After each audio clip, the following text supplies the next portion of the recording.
This is the Cowboy State Daily Morning Show with Jake. The new way Wyoming wakes up.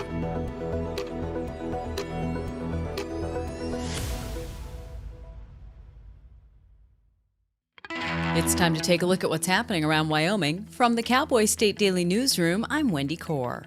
Since it first sparked Wednesday, the Red Canyon fire continues to surge in multiple directions about 11 miles east of Thermopolis.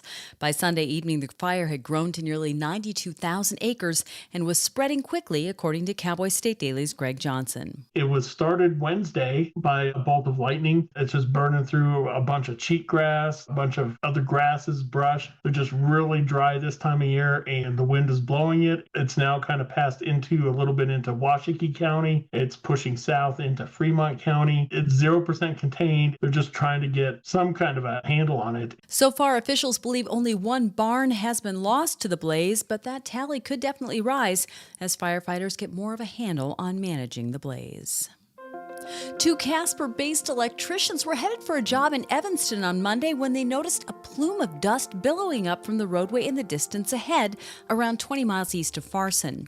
Cody Carpenter and Jacob Lanier arrived to discover a man lying face down in the gravel on the shoulder of Wyoming Highway 28 and a crumpled motorcycle 20 feet away. Cowboy State Daily's Zachary Sontag reports that while the men thought the biker had to be dead, they sprang into action when he groaned. It was clear that the man had suffered some serious brain injury. He was confused. He was asking the same questions over and over again. They got 911 dispatch on the call, and they just stayed there with him and gave him comfort and kept him out of the sun. It's tough to say what the outcome may have been without them there. Bob Newman, a retired deputy sheriff from Roundup, Montana, is being treated for multiple head traumas, 6 broken ribs, and other injuries. But he's alive thanks to Carpenter and Lanier. Wyoming's junior U.S. Senator and the Speaker of the State House of Representatives both support the idea of a pardon for a 65-year-old mechanic who's in federal prison for deleting emissions systems from diesel engines. Troy Lake was convicted in June 2024 of conspiring to violate the Clean Air Act. That was after years of deleting or helping to delete emissions controls on diesel engines, including fire trucks and commercial trucks. Cowboy State Daily's Claire McFarland spoke to several elected officials about whether or not they support an effort to secure a presidential pardon for Lake. When I talked to Holly Lake on Friday, she said that people are working behind the scenes to help the Lake family. Senator Cynthia Lummis up in Congress was like, absolutely, pardon this man. This is ridiculous. And Speaker of the House on the state level, Chip Nyman, agreed, saying this should not have happened. Some, a little more guarded from Representative Hageman, Senator Barrasso, they were like, we want to cut back on overzealous prosecutions. They didn't specifically call for Troy Lake's pardon. Holly Lake told Cowboy State Daily that she and her family have been overwhelmed by community members voicing support for the pardon since news of her husband's incarceration broke. I'll be back with more news right after this. The Wyoming way of life. There's nothing like it. And no financial partner like your local cooperative credit union to help you live life the way you want to. We help you save for a brighter future. Borrow for your dream home. Start your small business. We've got your finances, and you've got plans, so go ahead, pitch a tent. Head for the rodeo. Reel in a big trout. Fire up the smoker. Wyoming's credit unions are here to stay, and here for you. Somewhere deep within the untamed expanses of the northern Colorado wilderness, an ordinary animal is undergoing a frightful metamorphosis.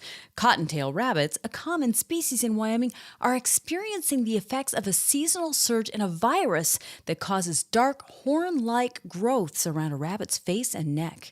Cowboy State Daily's Jackson Walker reports that images of rabbits with this bizarre affliction have made waves across social media, with many likening their strange visage to that of Frankenstein's monster or an undead zombie. It looks like it's horns or tentacles or something strange like that. And it sparked a lot of speculation online about what the heck this could be. Found out that it's caused by something called the Shope papillomavirus, which is specific to rabbits. It only infects rabbits. And really, it's not that harmful, other than sometimes these growths could impede their ability to eat food. I spoke to some other people throughout the Cowboy State, however, that speculated that this disease may have been part of the reason for the spread of the legend of the jackalope. While no infected rabbits have been spotted in Wyoming, some have made their way as close as Fort Collins, Colorado, sparking speculation they may soon cross over into the Cowboy State. And that's today's news. Get your free digital subscription to Wyoming's only statewide newspaper by clicking on the daily newsletter button at cowboystatedaily.com. I'm Wendy Core for Cowboy State Daily. When you hear the words nonprofit organization, what comes to mind? Is it a place your dog called home before finding you? Is it an organization that supports accessibility? Is it a place that ensures your safety and that of those you love? That protects endangered wildlife and habitats or fights for our most basic needs? It's impossible to show all the ways nonprofit organizations make a difference in our world. One animal, one person, one cause at a time, but it's not impossible to be part of it. When you give what you have to a nonprofit organization that needs what you can give, you help promote, protect, and strengthen the reach of these incredible organizations. The Nonprofit Alliance is here, helping connect people like you to the nonprofits that enrich your life, your community, and the world we share. Reach out to a nonprofit organization that inspires you today to find how you can help make the world a better place.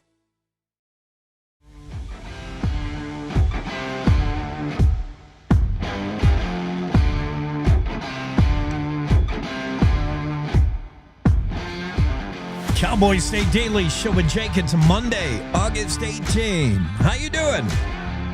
I'm fine, thanks. Wyoming is burning up. Actually, I do want to talk more about this Red Canyon fire now at triple digits. Now at 6 digits, 100,000 acres. And why it's different from real forest fires, in my opinion anyway. And I'm not an expert fire guy, but this fire's different. This is over open plains and cheatgrass, and it's not a true forest fire, which, yeah, anyway, it's a difference. So this thing's going to blow up. It's going to make bigger runs. It's going to include more acreage. That sounds really troubling, and maybe it is, but in my opinion, cheatgrass fire, these grass fires are beneficial to the environment. These should happen. But that doesn't help if they threaten structures, if they threaten oil and gas structures, infrastructure, or people's buildings. Yeah, that might be a problem, but what else are we going to look at today? The big fire. Miraculous motorcycle rider is saved by two men who say, hey, we just happened to be the first guys there. We did just what anyone else would do. But the Buffalo Bob, the biker, is alive because of these two guys, most likely. And the daughter of Buffalo Bob was on a search online to find these two guys. She found them, and we found them. Cowboy State Daily. They are Cody Carpenter and Jacob Lanier. And we're going to have the daughter on the show to express her gratitude. They're my dad's angels, said the man's daughter. And we're going to have her on the show. Hopefully I don't know if she understands Zoom. She wants to call in, which is fine, but we'd rather have a Zoom. But we'll work on it. Bob Newman is the guy that's still alive today. They call him Buffalo Bob up there in the Montana motorcycle club that he belongs to. He's a 70-year-old. The daughter, Cartwright or Newman, I think she goes by both last names, Megan. Yeah, hopefully he'll be on the show today in some fashion. That should be good. This strange saga of a historic tomahawk could be the tomahawk used to kill Casper Collins. Sorry, Casper. He's, of course, the infantryman. Well, I guess, what is his? I mean, he's famous. I think he rose to lieutenant, didn't he? Yeah, he was a lieutenant in the cavalry, of course, during the Indian Wars. Casper Collins, and Fort Casper named for him. The city of Casper named for him. So he's a pretty famous dude. Killed in a battle by a tomahawk in the face. Was this the tomahawk that killed Casper Collins? Historic piece, if true, would be priceless. We'll talk about that. Renee has a story about delivery drones in Wyoming, and I still am very skeptical. Never happened. It's too cold. It's too windy. And the whole idea of delivery drones, it doesn't pencil for me. But we can get more into that when it's time. Let's take a look at the weather forecast while we're at it. Looks like this. Casper, sunny, 90. Wind gusts, boy, that's kind of red flaggy to me. Riverton, sunny, 92. Evanston, mostly sunny with highs around 83. Green River, 85 with sunshine. Pinedale, you'll have plenty of sun as well, pushing 80 there. Alpine, 89, sunny. DuBois, just a slight chance of rain in the afternoon, otherwise sunny, 78. Jackson, sunshine, 84 today. Mostly sunny in Thermopolis, 92. And of course, east of Thermop is where that Red Canyon fire is. So firefighters going to be looking at a hot, dry day to fight fires. Slight chance of rain in Cody around 2 o'clock. Otherwise, sunny, 86. Moreland, sunny and 90. Buffalo, slight chance of rain in the afternoon. Sunny until then, 84. The high in Buffalo. Sheridan, you'll top out around 90. Gillette, gradually becoming sunny today with highs 88. Same with Newcastle.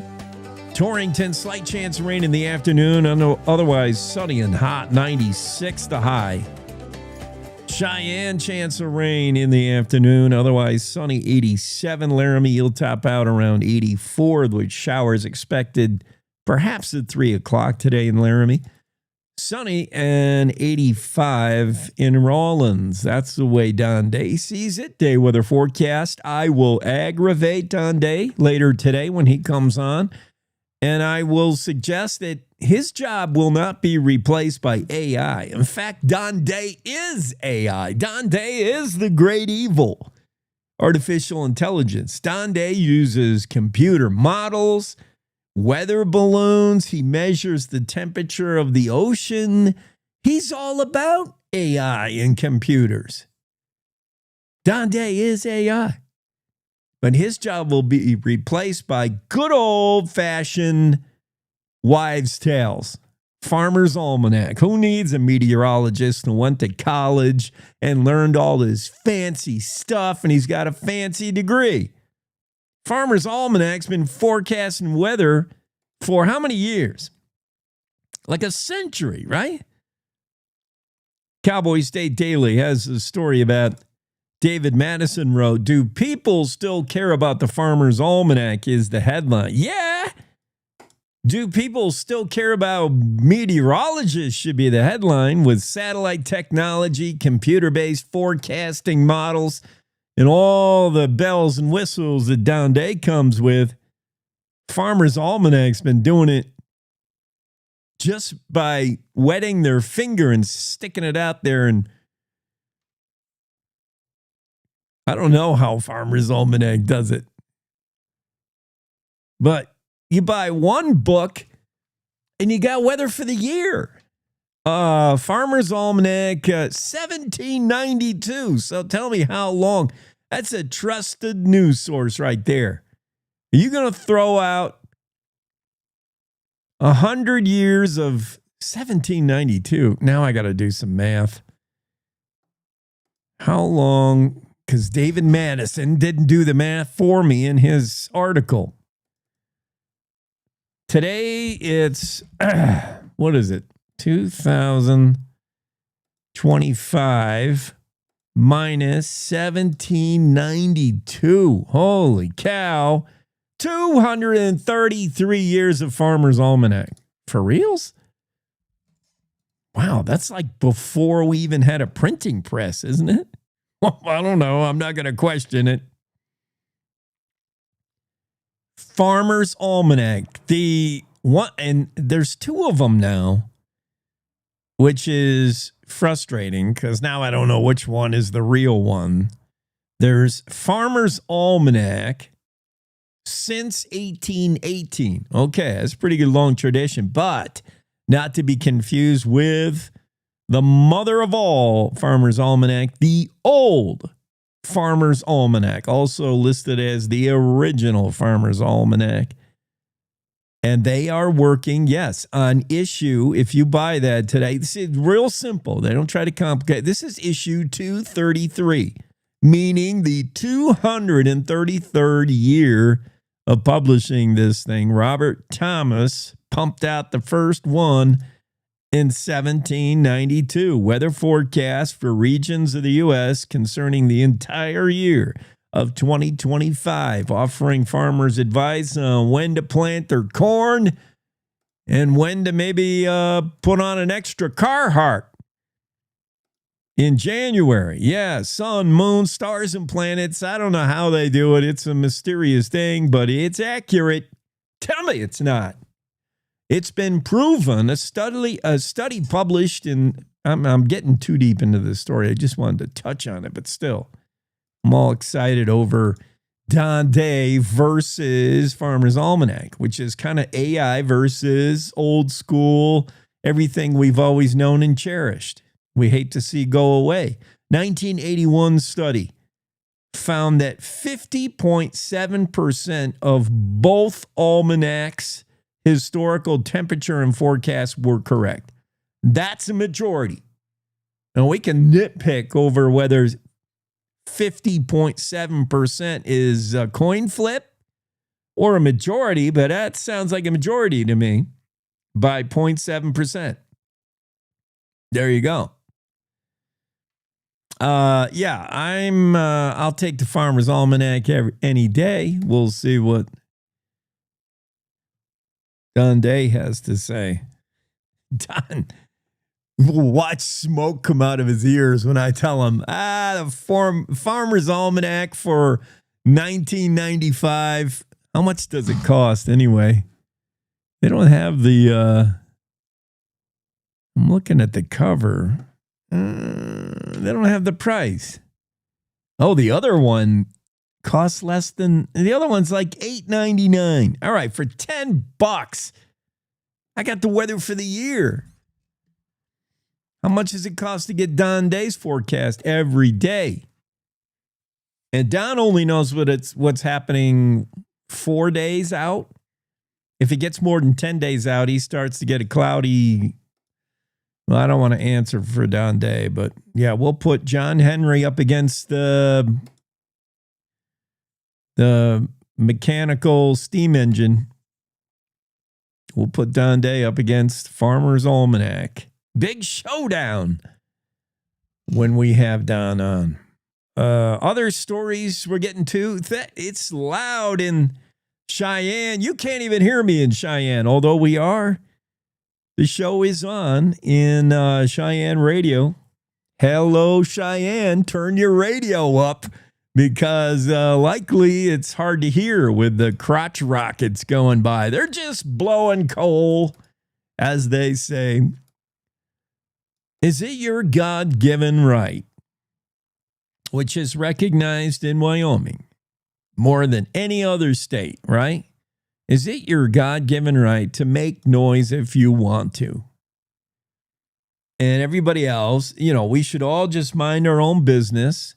And if my crotch rocket makes a lot of noise, or my souped-up Subaru, or my diesel truck with a glass pack muffler on, if that makes a lot of noise, hey, Roll your windows up and turn your radio up. Mind your own business. This is Wyoming. Or can we be relatively assured that we can get through a day without 90 decibel plus up and down the road at 2 a.m? Is that reason to call the cops and say, this is ridiculous? There was one instance of guys riding their loud motorcycle. You know, what is this? I got to get a sound effect for loud motorcycles. Riding their motorcycles up and down the road from midnight to 3 a.m. on Christmas morning. There's, of course, that parking garage in Cheyenne where that's all they do is make noise. I don't know if anybody actually parks cars in there. Basically, there's a contingent of people who believe that parking garage, that Stryker garage in Cheyenne, was built by the government for the sole purpose of making your car sound louder.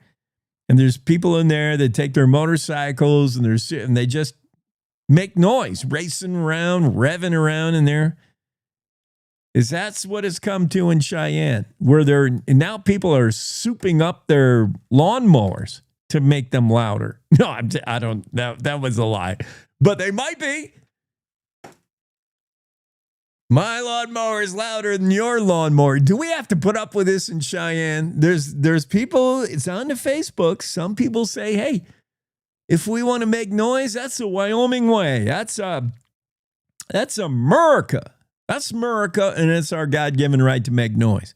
And there are others saying, well, to the point you infringe on my right to have a peaceful day without having to hear your motorcycle. I don't know. There's where personal rights clash right there, huh?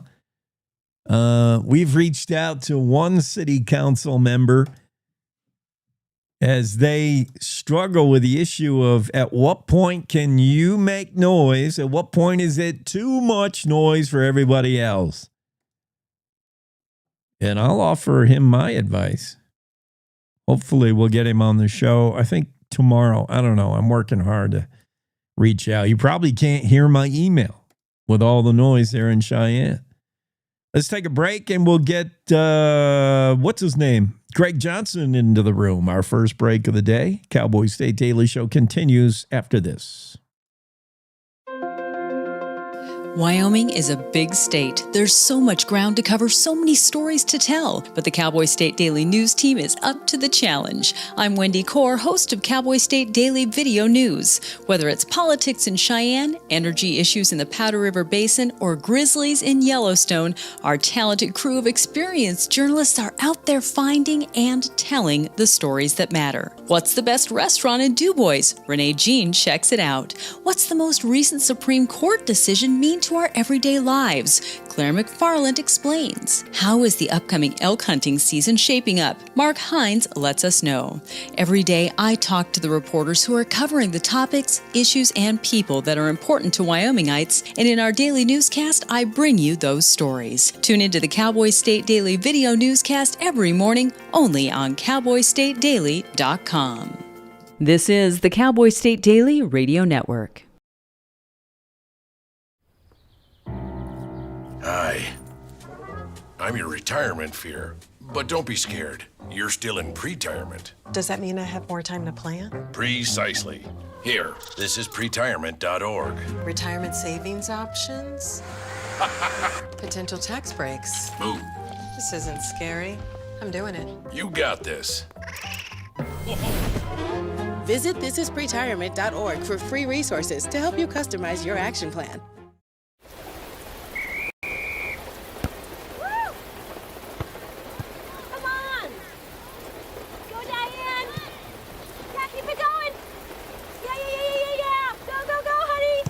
If you love them enough to drive an hour to cheer them on as they get beat 11-0 in the rain, then surely you'll check NHTSA.gov/the right seat to make sure they're correctly buckled in the back seat.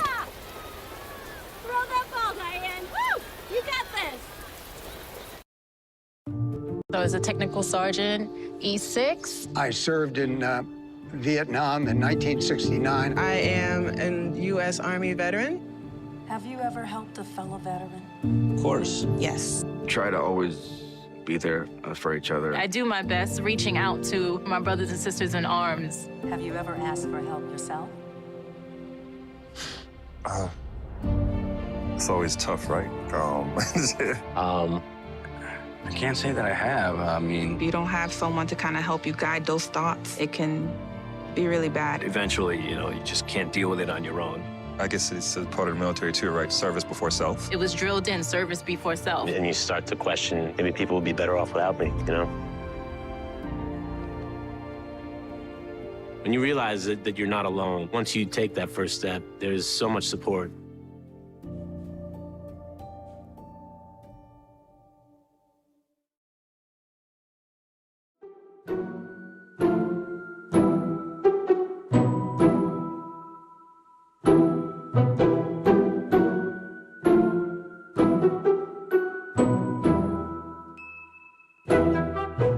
Cowboy State Daily Show with Jake on a Monday. Greg Johnson, managing editor of the Cowboy State Daily with us. Creeping in on you. This is like creeping music. Greg's just creeping up on you quietly. You wouldn't even hear him if he was creeping up on you in Cheyenne. The creeping music would be drowned out by motorcycles. Right. Are you? You're in Cheyenne, right? Yeah. Is it loud? Is it really? Have you noticed people are like making noise on the street? Yeah. Yeah. It's like we're impressed by it or something, I know. Like they drive by and it's like, when they drive by the windows down and the stereo and the bass turned all booming. the way up. Yeah. And every time, they drive by and they're like shaking your car because theirs is so loud. I just think, wow, that guy is so cool. He's so cool. I'm so impressed. He must be in a gang. He's so cool. Yeah. Here's where I draw the line. I don't need the decibel meter. I don't think we should get too in the weeds with what's loud and too loud. When you are making noise for the purpose of to annoy or impress or somehow impact others, that's where I'm drawing the line. When the noise is for you, if there's truly I want to listen to a radio that loud, then you should have the right to in Wyoming. But it's obvious there's a certain volume where I hear the radio louder than I hear my own radio, and it's not for you that you're playing the radio. It's for everybody else. The crotch rod, the modification of mufflers, who's that for? That's to impact someone else intentionally. And that's when you should get a ticket, Jacko. Yeah. And they just ride up and down the roads just to be loud. Right. What are you doing? Where you got? They're not going to work. They're not running to the store for a loaf of bread. They're riding up and down, back and forth to be loud with the intention of being loud for everybody. You write them a ticket. Be done with this. Hopefully we'll have a city council member on tomorrow, and I will tell them just that. Write these jokers a ticket. We're not going to be held hostage by one or two Utes, who want to be loud. An entire city. There's more than two of them. Well, you know what I mean. They're in packs. They're pack animals is what they are. It's loud decibel gangs. But I mean, comparatively, the population, the law-abiding, I just want to have a peaceful Sunday population of Cheyenne by far outnumbers, by comparison, percentage. It's just two Utes making a racket. And they should get a ticket. A fire, Red Canyon, man, this thing is moving. I saw some video. That wind is just pushing these flames wherever they want to go. And I don't know how they even stay out ahead of it to create a fire line.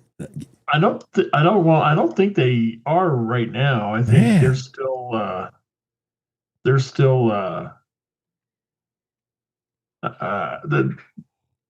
responding, I think, to,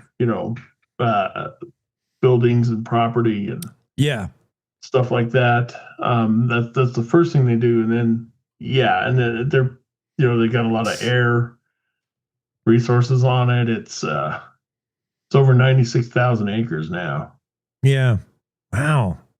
97, just right close to 97. And it's cost almost 2.2 million so far. Oh my. Well, I mean, I was saying earlier before you came on, to me, these grass fires are different than a forest fire. Now, this may be a combination of both. It is getting into forested areas a little, but it's basically a prairie grass fire. And these things move super fast and they burn through and they're done. Whereas like a forest fire, they can smolder for months and reignite. And I don't know, some of these you got to just let them whip and just protect your high value resources. Protect the power lines or protect oil and gas infrastructure and houses and homes and barns. Yeah, protect those. But these grass fires got to rip, man. Let them go. What are you going to do? You can't fight a grass fire. It just moves too fast. It's just crazy. Well, yeah, you just got that's what you do. Is you try to get ahead of it to get it stopped. What do they have? They got a Type 3 team on it now, hopefully. Type 3 team, but they've called in a different team. They call it a complex team. Okay. Yeah, that's bigger and better. Bigger. They can get more slurry bombers. I saw one go by. I don't even remember where I saw a video of one go by, and man, I couldn't believe how accurately he dropped that red slurry right on where it should be. You know, they're just trying to slow growth. It was perfect, man. Yeah. Yeah. And people don't understand too that most of the time they're not dropping it on the fire. Yeah. Right. They're dropping it so that when the fire hits that, it'll stop. Yeah. Yeah. And they identify ridge lines specifically to try to stop the fire there. Yeah. Roads. Yeah. And yeah, this stuff is yucky, and I guess it does slow the fire, but it's not like water drop, like bucket drops of the helicopters. To me, that is useless. It's like dropping a little splash. It's not useless, or else they wouldn't do it. But yeah, I don't know. Anything that slows it helps. The bucket drops, if they can drench the area when the fire comes to it, it's, if it keeps it to burn slower or to not jump that area or something, it's totally worth it. Mm. I'm glad you're not fighting the fire, Jake. I remain unconvinced. I don't know. They know what they're doing. Yeah, I mean, they're paid to. I don't think it's worth it. The amount of water they can drop, I think, is ineffectual on raging wildfires. It's not worth it, in my opinion. And I don't know. Yeah, but I'm not a fire expert by any means. I think we're going to get Megan on the show. She's the daughter of Buffalo Bob, the biker who was found face down outside of Farson on a highway that, seriously, you can be face down off that highway for a good while if it's that right time of day, and no one will even notice. My goodness, but two people did notice. Cody and Jacob, electricians out of Casper, noticed. They said, man, something ain't right up there. They saw smoke. They saw the wrecked bike. And they saw what they thought was a dead Buffalo Bob. But until he made some noise, dang, miracle. Angels. Absolutely. It's, can't imagine that. Yeah, they thought the guy was dead, and he just starts groaning, and they're like, whoa, He's not that. I mean, did you see the photo of his helmet? Yeah, it didn't look good. The back of his helmet was smashed in. I mean, yeah. Lucky he was wearing that. Yeah. Yeah. That would have been his head. Buffalo Bob Newman in a hospital. He was airlifted to University of Utah. I'm glad they got a signal to make the phone call. They called 911. The operator did exactly what they do. The dispatcher talked him through it. They said, keep Bob talking. Keep him awake because of the head injury. So they kept talking with Bob, and Bob just kept asking the same question over and over. How's my bike? And they probably said, not too good, Bob. Not real good. And then, he's just asking, where am I? What happened? Yeah. But good job. There's that big dent. That bike. In the gas tank where they think that's where his head hit it. Oh, dang. Yeah, that was probably going to be Buffalo Bob's last ride. He's of the age, 70 years old, where he was thinking about selling the bike. In fact, that drive he was taking was to visit daughter. And he usually drives the RV, probably so he can stay in it while he's visiting Megan. He said that this is last chance to ride it. And it turns out it's going to be. Yeah. He said this will be one of the last, the weather is summer, it's good weather, and this could be my last ride on the Victory, he said. And yeah, I think it was. That's a good indication. You always struggle with the older man, when he gets in his 60s, 70s, he has to make that decision. Usually the wife makes it for you when you sell the bike, and it's usually the wife who says, hey, Buffalo Bob, time to sell the motorcycle. That's enough of that. And he was internally wondering, is it time to hang it up? Yeah, it is, Buffalo Bob. That should be a pretty clear message. Yeah, Megan will be on later today and talk about what she thought. She reached out to find these two guys, call them guardian angel. She reached out on the Wyoming Highway, whatever, that Facebook page. She was looking for these two guys. She found them. Zachary Sontag found them. And now we get the story out of it. Fantastic story. What else is going on over the weekend? I haven't really seen a lot of news. Have you? Not a lot. I've been reading a lot and keeping track of the fire. Yeah. But the Broncos won. Oh. The backups won. The Broncos. Get this, the Yankees and the Rockies are both on 3-game winning streaks. Oh. How? I saw a delightful piece of news because, I love to see the Mets get disparaged. The Rockies have won more games than the Mets since, and I forget the date, a certain date. The Rockies have won 11 wins and the Mets have had 9. Going back to a certain date. So it just shows you how poorly they're playing in Queens and how great they're playing in Denver. Maybe, but the Mets are still 31 games ahead of the Rockies. Oh, yeah. There's that. Yeah. In fact, the Mets are closer to first place in their division than the Yankees.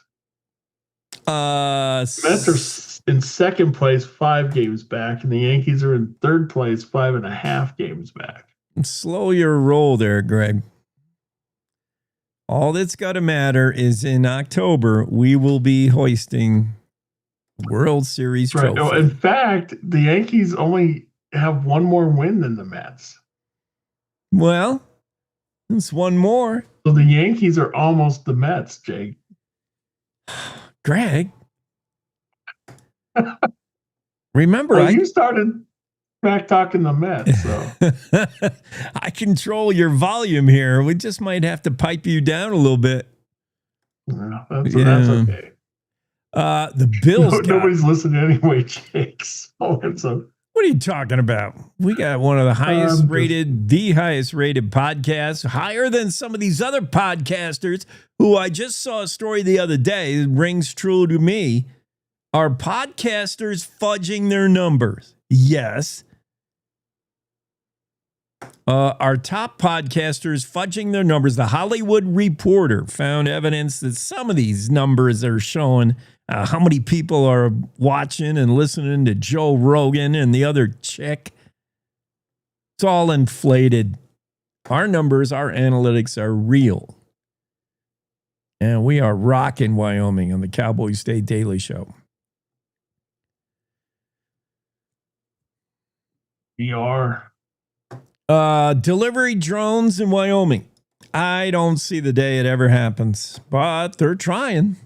They can't. I just don't understand what are they delivering? Is this like stuff that you've ordered? Like instead of the truck delivering it, the drone will deliver it? I have a lot of questions as well. Yeah, I can't imagine it's like your grocery delivery. That's exactly what they say it is, because that needs to get there quicker. But do you really want that dropping out of the sky? They showed a parachute drop video I saw. Like, I have so many questions. I have so many reasons why this is just not viable. To me, it doesn't pencil, the drone delivery. Why? For one thing, but the UPS FedEx guy comes to my house and he has to verify that he's actually left the package. Or how many of us, not you and I, but how many of us will say, oh, I never got such and such. That's why now the FedEx guy has to take a picture every time he drops something to prove that he did. Or have someone sign. So how do you make proof of delivery? And then take it. Yeah, how do you have proof of delivery with the drone? Here's another one. Like, it's going to be somehow you're going to claim it's damaged. Oh yeah, the drone dropped it and my bananas are bruised. Or the drone dropped it and my computer is broke, or whatever you ordered. It's just so many issues. And then you need an actual property where the drone can put it. How many people live in apartment buildings or very tight, small? If you live in a city, the drone's not going to work. I see a lot of problems with this. And then we haven't even got to winter yet. Show me one of these things is going to get through a Wyoming winter. And that's what they're working on. Company called Zipline is testing these drones in the winter. You have to de-ice them. Yeah. Come on. Drone delivery in Wyoming. Well, and it can't. I mean, right now you order your groceries, and someone delivers it, and they're putting it like right by your door. I don't see a drone getting right by my door. Right. Although, leave it out on the street where anybody can take it. Yeah. Well, they can get in tight spaces. I mean, this drone could theoretically fly right into your place. Leave a window open. The drone can fly in with the package. But, yeah. I don't see it. Not the way mine's configured. I don't see it getting there. You might have to write that. And, I mean, it's got to be, you can only I can't believe, I mean, how small of an order does it have to be for it to be able to lift it? Yeah. The drone lifting order. Right. It's not going to be able to bring, I don't know, anything super heavy. That's another thing. Yeah. What can a drone really lift? How does it even pencil? What does it cost for the drone to pick up let's say I order, because it has to be fast, I'm ordering these particular drones are working for Walmart that we're talking about.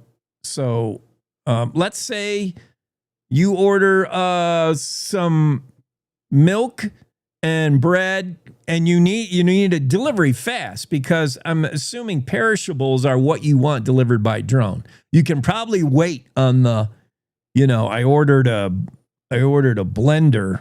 I can wait 2 days for that. I don't need a drone delivery for some, but of perishable food stuff. What is the markup? What does it cost? For the drone, it's all got to be about cost, right, Jake? Yeah. Because if it costs more, then they wouldn't do it. I mean, the drone is flying you a bag of green grapes.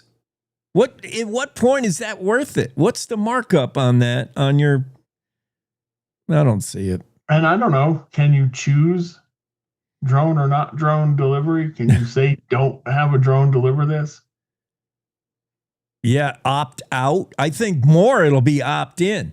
If you want this delivered by drone in 4 hours rather than regular delivery in 2 days, opt in, check this box. And when you check that box, the upcharge comes. Boom.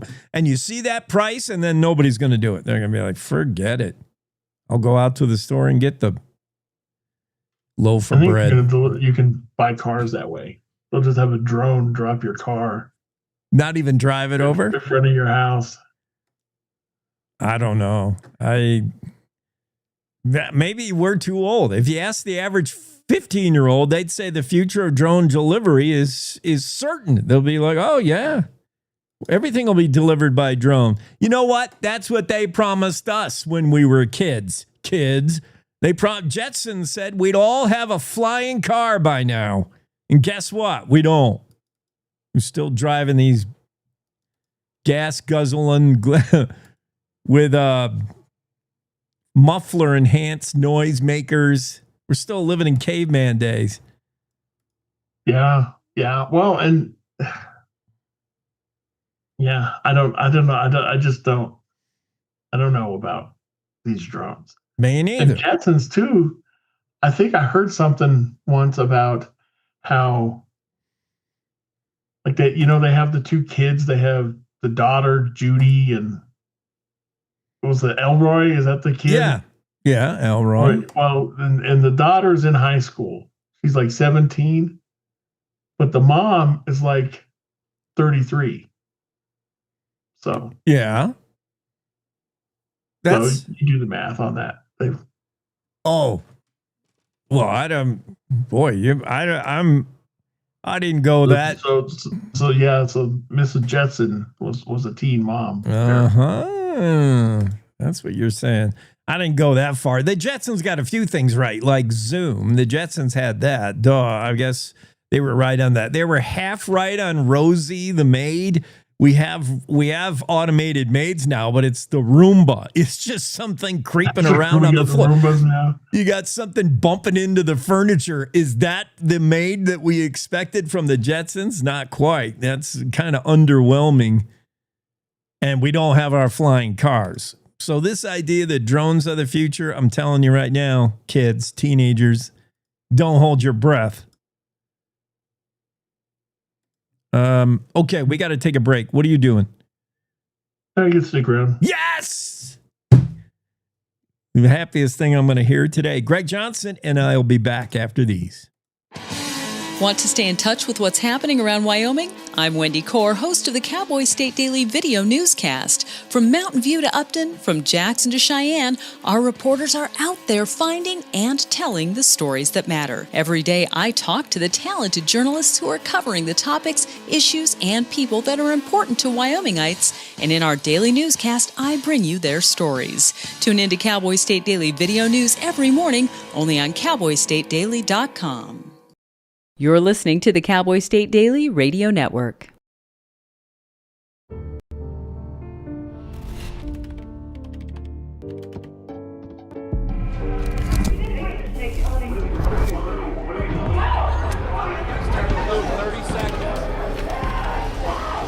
I'm an ex-drug dealer, and I'll be your sub today. Can you see anything different as a pill? No. You don't know?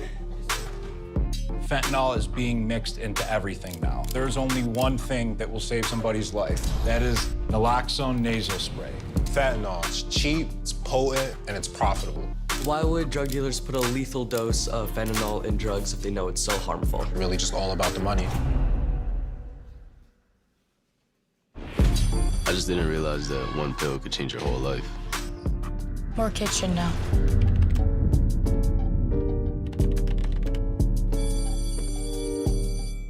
In today's digital world, it's hard to know who to trust. Your local TV and radio stations bring you the facts. Misinformation and deep fakes flood social media, but broadcasters deliver verified and accurate news. For news, emergency updates, sports, and entertainment, turn to your local stations. Text TV to 52886 and urge Congress to support the vital local journalism broadcasters provide. Emma, did you hear? Todd's in the hospital. Who's Todd? He got a collapsed lung from vaping. He thought it was cool. Not cool. Promise you won't vape, Emma. It can lead to a lifelong addiction, and we can't be friends if your lungs collapse. Bogus. Wacky sitcom teens aren't the best people to talk to your kid about vaping. Hey, you got a minute? You are. Start the conversation with your child about vaping today.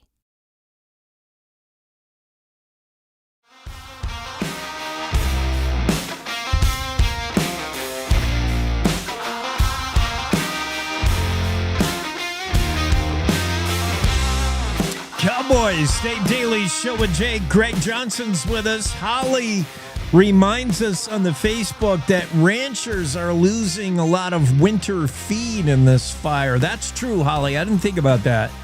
That's devastating. That's been in the stories. Yep, that's been in Greg's stories.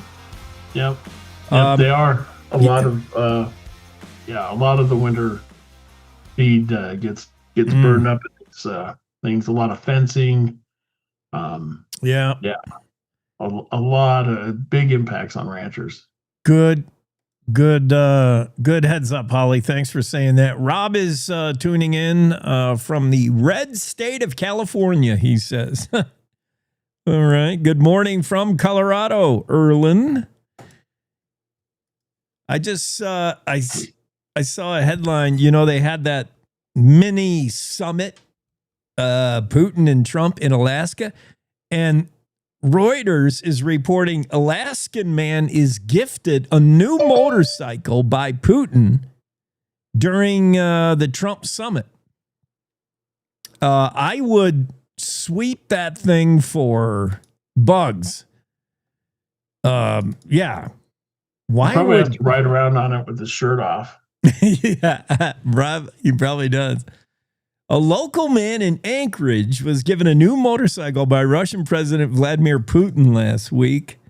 I'm not sure why. An employee of the Russian embassy in the U.S. handed the man, Mark Warren, keys to his new Ural motorcycle. Yeah, I don't know if this is just out of the blue, but, you know, I hate to look a gift horse in the mouth, but I do want to look a gift motorcycle over closely, bumper to bumper. Make sure there's not any bugs on that thing or something. Yeah.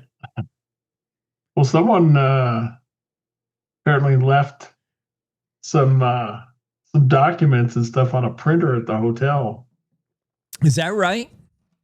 The documents from Russia, like documents that said no U.S. stuff, like details about the meeting and stuff, and where people would sit, and all kinds of stuff like that. I guess it was left in a printer at the hotel.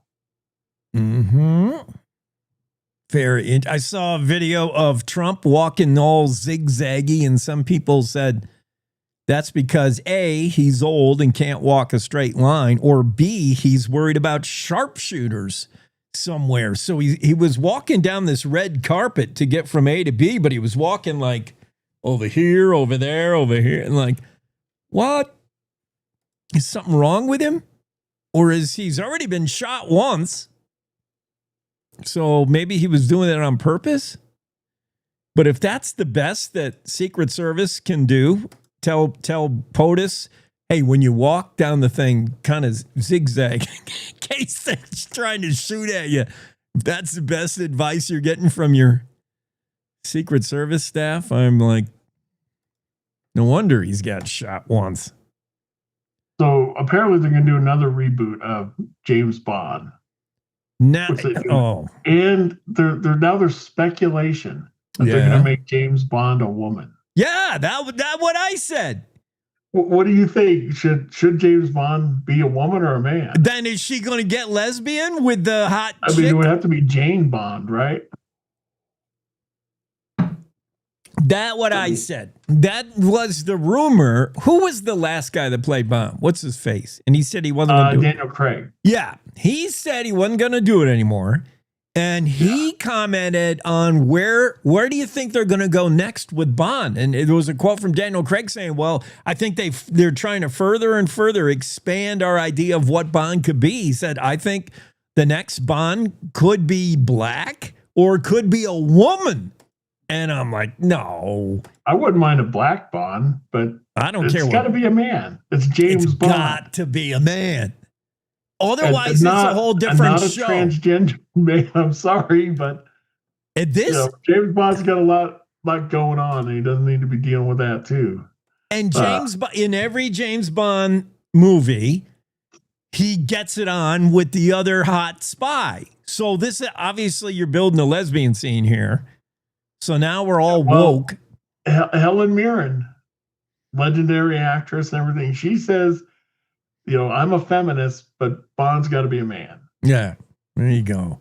It sounds silly, but this issue actually perfectly encapsulates a big issue today is how far do you go with diversify inclusion, with DEI? Inclusion, if you take it all the way, says Bond could be a walrus, a black, an African walrus, a gay walrus from Africa who's had few chances in life and also is a same-sex woman. The walrus is a woman. And I think it would, and that's the thing, because James Bond was, he was thought of in, I don't know if it was the 60s or 50s, but back then, and that's the character. He's this dashing spy playboy. Yeah. That's who Bond is. And if you make it something different, then it's not James Bond anymore. True. Yeah. You're off the reservation. You're off topic. There's only two reasons why you start to get jiggy with James Bond casting. One, you want to be DEI. You want to acknowledge we're so freaking woke in Hollywood that we're going to make James Bond a minority woman, gay, black. Yeah. Then why don't you make Charlie's Angels guys? Yeah. Where does it end? Or you're going crazy with the casting. You're going outside the box with the casting because you realize the series has run its course. What is left to do in James Bond? I don't know. I think they kind of, they kind of jumped the shark with Moonraker a little bit. Yeah. You've jumped the shark. The series is over. If you can't think of the next plot, if Hollywood truly is devoid of writers that can write something James Bond interesting without rehashing the same stuff, then it's done. Stop doing the sequels. We don't need another Bond. Pierce Brosnan, a former Bond, he says it's got to be a man. Okay. James Bond, a woman. This is just to get us all excited. This is total clickbait. They're not really considering a female Bond, are they? I think, of course, they are. Really? Of course they are, Jake. No. Yeah, totally. That's crazy. Where does he put his gun? Where does she where does she put it now? Where does she put her Walther PPI, whatever it is? You don't want to know. I don't. Come on, man. I'm not saying a woman can't kick butt and do things Bond does, but the Bond scenarios, some of them. If you want to do that, make the villain the woman. Yeah. They've done that too, haven't they? I don't know. Probably. But that's not. They've made M a woman. It's not Bond anymore, and I'm telling you, it comes down to the love scene.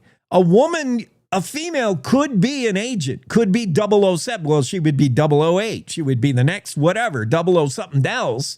She could work for the intelligence agency in Britain. She could do it. She could be a female Bond. I get it. But then what all comes down to the love scene. Bond is known for just getting it on with whoever. And that's where it gets hinky. I think the next Bond should be one of his illegitimate children who's now grown up. I've never met him, of course. And kind of like Captain Kirk. Recasting Bond. Yeah, what kind of world are we living in? They're delivering our groceries via drones, and Bond's a woman. I don't even want to live in this kind of world anymore. Thanks, Greg. Have a great Monday. Right, I'll see you. Yeah, buddy. Cowboy State Daily Show. Let's get to the news. We'll see you after the news break. It's time to take a look at what's happening around Wyoming. From the Cowboy State Daily Newsroom, I'm Wendy Kaur.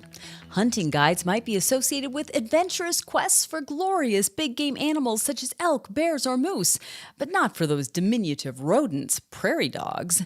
However, Cowboy State Daily's Mark Hines reports that there's a robust niche market for people willing to pay a guide to take them to where the prairie dog towns are the thickest so they can blast away. I talked to a gentleman in South Dakota and one here in Wyoming who guide for prairie dog hunts or prairie dog shooting. And they said that the reason that a guide appeals to some people is they have access to numerous ranches where they can get people on where they wouldn't normally be able to go. The appeal is prairie dog hunting, shooting. It does involve a lot of shooting. You come up for a pheasant hunt to South Dakota, you might walk for miles, get 2 or 3 shots. With prairie dog hunting, it's pretty much constant go, go, go. Proponents of prairie dog shooting say they're doing ranchers a favor and cutting down on the spread of disease.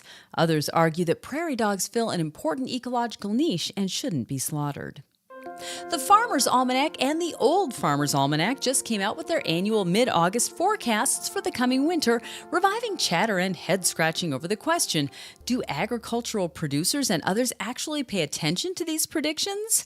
Cowboy State Daily's David Madison reports that they're not considered accurate for serious weather prediction. It does have this nostalgic connection to the ag community in Wyoming, where people remember their grandfather picking up a copy of the Farmer's Almanac at the feed store every year and poring over it and talking about it over coffee. And so it is in the DNA of the agricultural community in Wyoming. In talking to Don Day, he likes to take a very scientific approach, and he's completely transparent about how he's arriving at what his forecast will be. The best the traditional almanac method can do is predict a trend. We like to think Don Day is much more accurate than that. The 2025-26 Farmer's Almanac winter forecast, dubbed Chill, Snow, Repeat, promises a wild ride with dramatic weather swings, including an early start with cold and snow potentially hitting as early as September.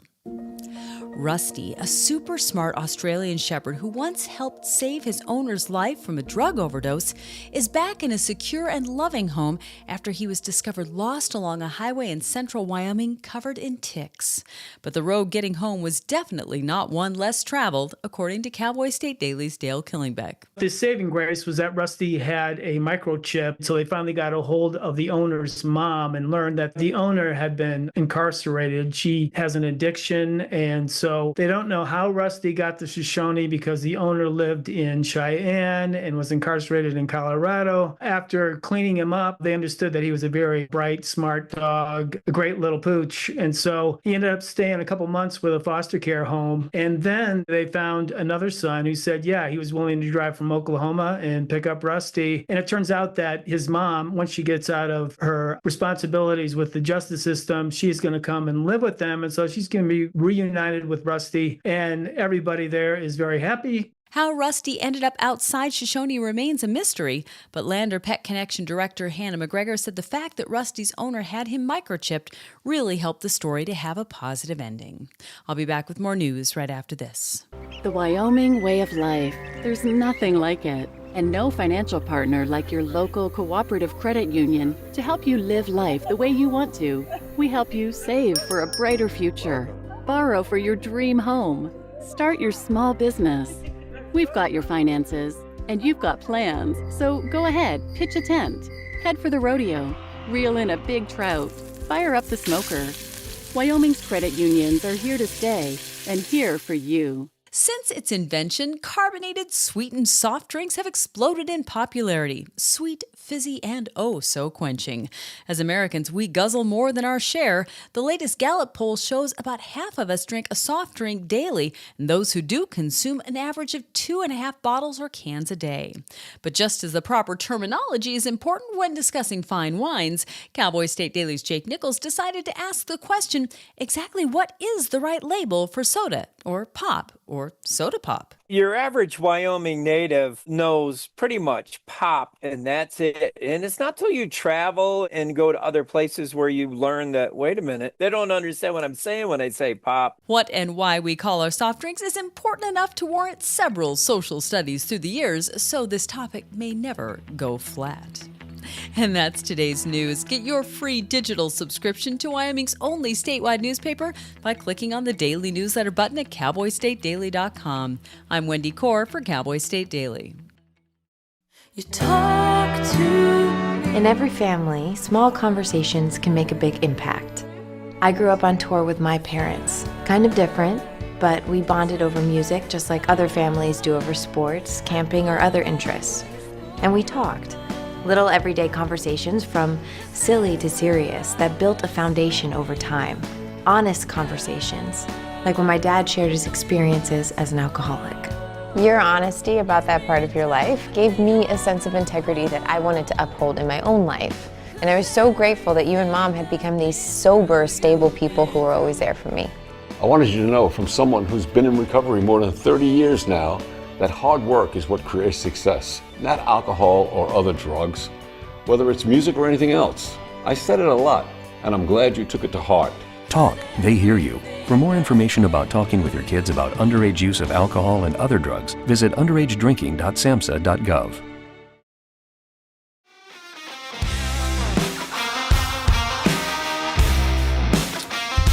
Cowboy State Daily Show with Jake continues here on a Monday morning. Into the Zoom room, into the discussion, Senator Eric Barlow.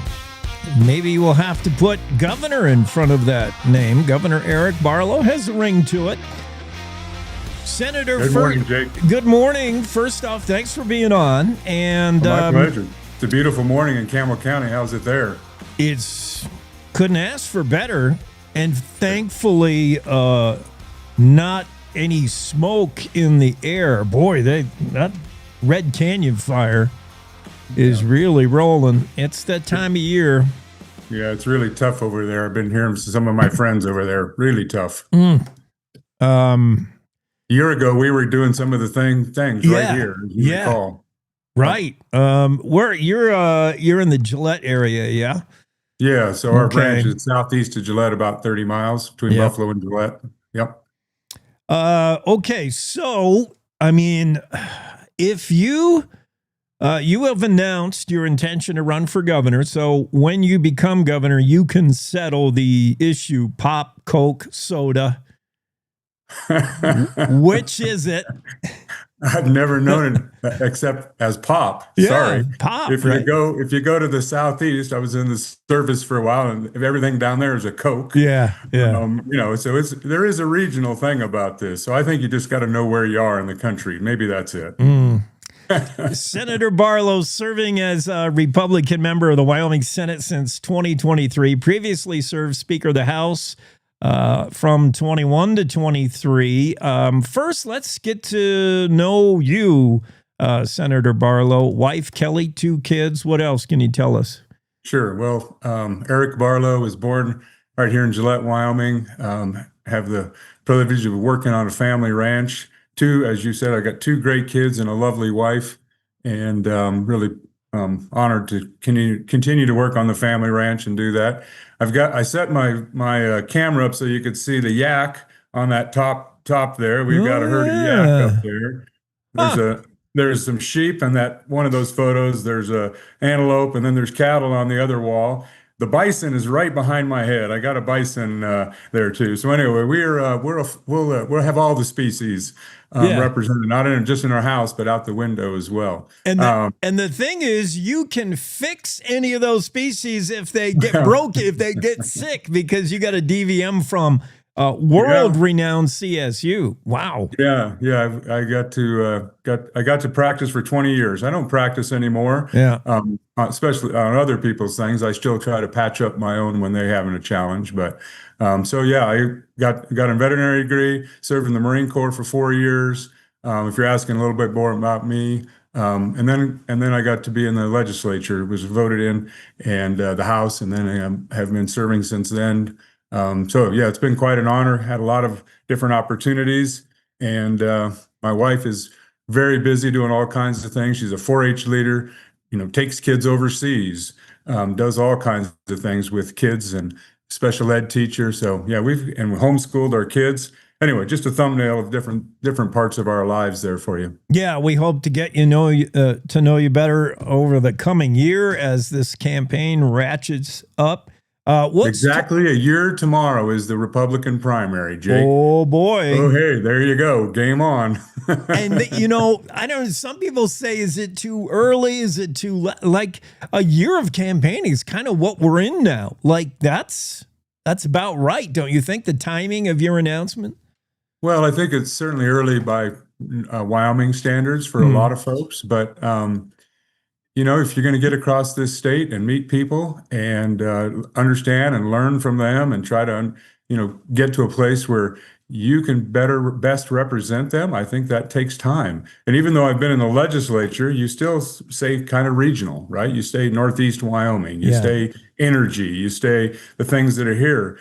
I don't know the rest of the state as well, and this gives time to go do it. The second reason is the reality is I'm not a self-funded candidate, so we've got to go do the work to get support from the grassroots, and that's part of this time it takes. I'm looking at this as a marathon, not a sprint. And if it was next March, there'd be a sprint. Now it's a marathon. Pace ourselves, do the right things, listen to people. I think we'll have a strong campaign, I think, in this approach. Let's talk about your work in Cheyenne. First off, compare being a lawmaker with Marine Corps. What's harder, one month in Cheyenne or Marine boot camp? Well, I don't know that I can compare them. I was, an 18-year-old when I was a Marine, and now I'm at a different point in my life. In the military, I guess my military memory is. There was a role, you played your role, and somebody was telling you how to do that. Public service in elected office is not much different. You sign up, you volunteer, the voters say, okay, go do the work. And then you, like I said, listen, learn, and then try to be effective, try to get the job done. And that's, so maybe they're not that different, although, and there's almost as much barking, someone telling you, stand up, get in line, go. So then maybe they're not that different. I hadn't actually made that comparison before. Thanks, Jake. Well, I'm just trying because, unfortunately, the legislature has become more contentious than we're used to in Wyoming. Normally, Wyoming was for many, many decades held up as the standard as how you do state lawmaking, very civil, but anymore there's been a lot of barbs thrown around. And for you, by the way, we're talking to Senator Eric Barlow, who defeated Doug Gerard and Frank Ethorn. Those are some big wins to get where you are over some big names. So you've done it before, campaigned and won elections. But during your time in Cheyenne, I think you're a guy who follows his own heart, follows his own beat, whereas others, particularly, I'm thinking Freedom Caucus, who have some things to say about you. Freedom Caucus chair said you're just a clone of Governor Gordon. You're not right enough. A lot of this Freedom Caucus rhetoric has been sound bites, intentionally designed to be sound bites, where to me, you sound like a guy who you're going to make your own decisions. You're not marching to anybody's beat. You're doing your own thing. Tell me about what you stand for: Second Amendment rights, sanctity of life, etc., property, private property rights. Who is Eric Barlow? Yeah, check all of the above. So let's start with the legislative process and Yeah. kind of my approach to public service is respectful and effective. That's my job. My job is to be respectful to everybody who comes to the table, whether they have a different opinion than mine or than the neighbors, whatever. And then how do you actually take all those different thoughts and suggestions and do something that's meaningful? So respectful and effective, that's how I've approached my legislative tenure, I think, and I hope it's been mostly effective. And I don't need the drama. There's plenty of things in the world going on that really do need attention. I don't need to make anything up to have that. So my approach is for this campaign, and I think in my life is, first of all, everybody wants the freedom to live their lives the best way they can. And if you give them the opportunity to work hard, if they're honest people, they build up their community. And as you know, land, I'm looking outside at some of on the ridge on the ranch, and we care about private property rights. You know that, and we've had a lot of discussion lately about public lands and safeguarding public lands. So those are kind of those foundational values I think that you bring. And if you can have those, honest conversations and be effective in moving things forward and having those, some of these things are tough conversations. You debate them right there. You were debating Coke and pop just a moment ago. These are tough. Well, but some of them they're very real to people in people's lives. I like the quotes in the Cowboy State Daily when you announced and we introduced Wyoming to you and your run for governor. I'm not interested in going low, tearing others down. I'm not getting caught up in a smear campaign. If it gets ugly, it won't be from me.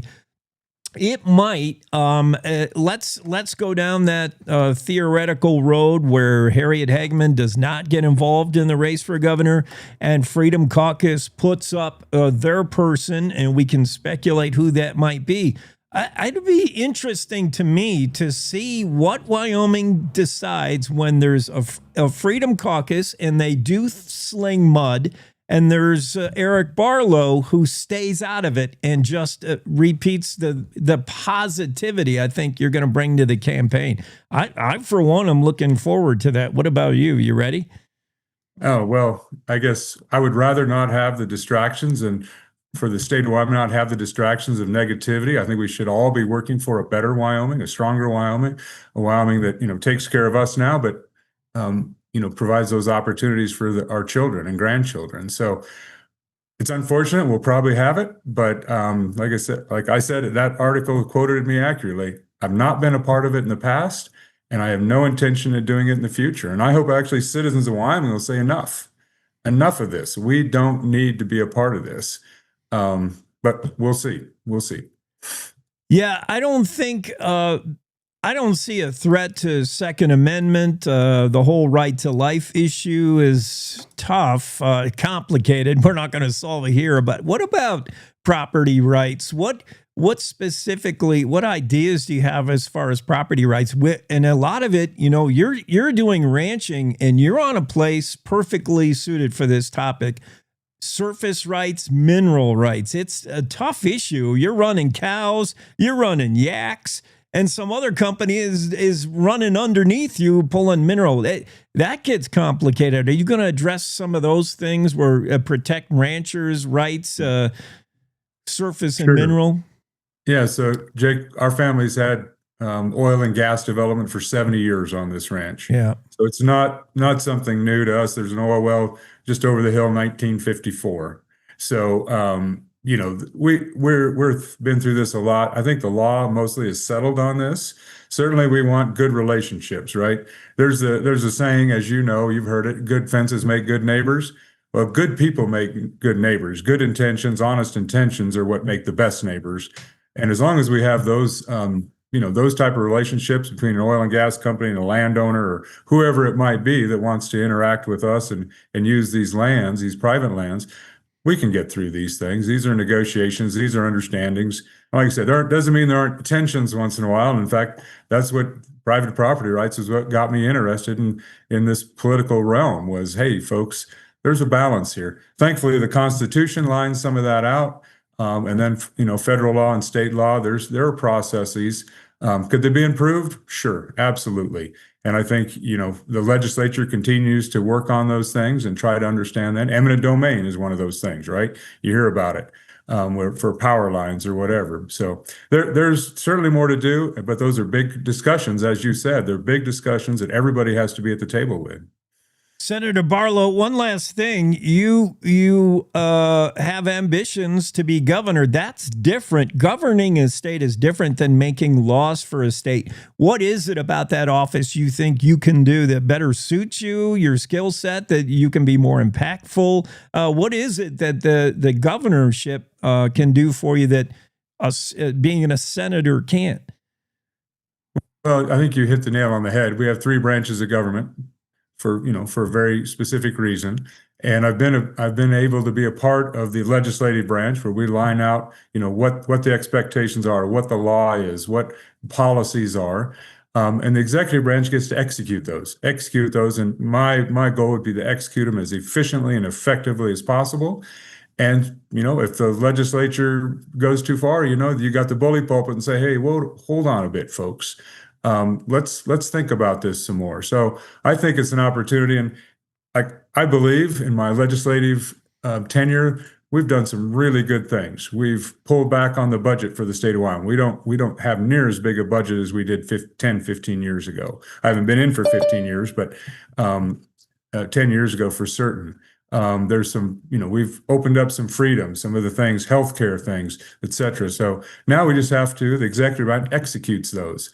And they also just promote the state of Wyoming, not just to its citizens and look out for the interested citizens, but to the rest of the world. As you know, we are the energy breadbasket of the nation and the world, quite honestly. People come here from all over the world to beautiful places like where you're at and want to see the country and see the mountains and see the valleys.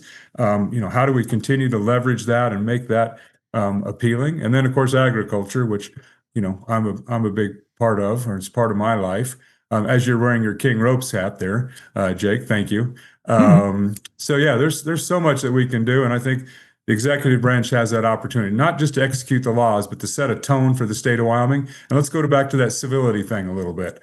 That's something that I think the chief executive gets to set that too. And I'm not going down in the mud. We're going to stay up here where we can actually accomplish things, solve problems, not create divisiveness, et cetera. And that's part of what I think I bring to this. It's part of who I am. It's part of my faith. It's part of how, it doesn't work in your family. It doesn't work in your church. It doesn't work, in your business. It doesn't work with your employees or coworkers. So why do we think it would work with politics? Let's treat each other respectfully. Let's be effective in what we're doing.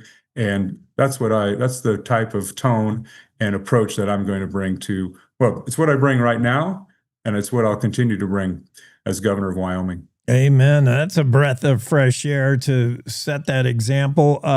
Well, we'll see whether Representative Harriet Hageman jumps in the race, perhaps Secretary of State Chuck Gray, Bo Beitman, Chip Nyman. There's been a lot of rumors floating around. We already know we have Joseph Kibler and Brent Biena have made announcements, and now the highest profile name to date, Senator Eric Barlow, is in the race for governor. Senator, I've always enjoyed the quotes. Whenever I see something quoted out of Cheyenne, I love the things you've said, and I like the way you talk and the way you go about business. Ensuring Wyoming remains strong, free, and prosperous for future generations. That's the campaign platform for Senator Barlow. I like it. Good luck in there, and please Thanks.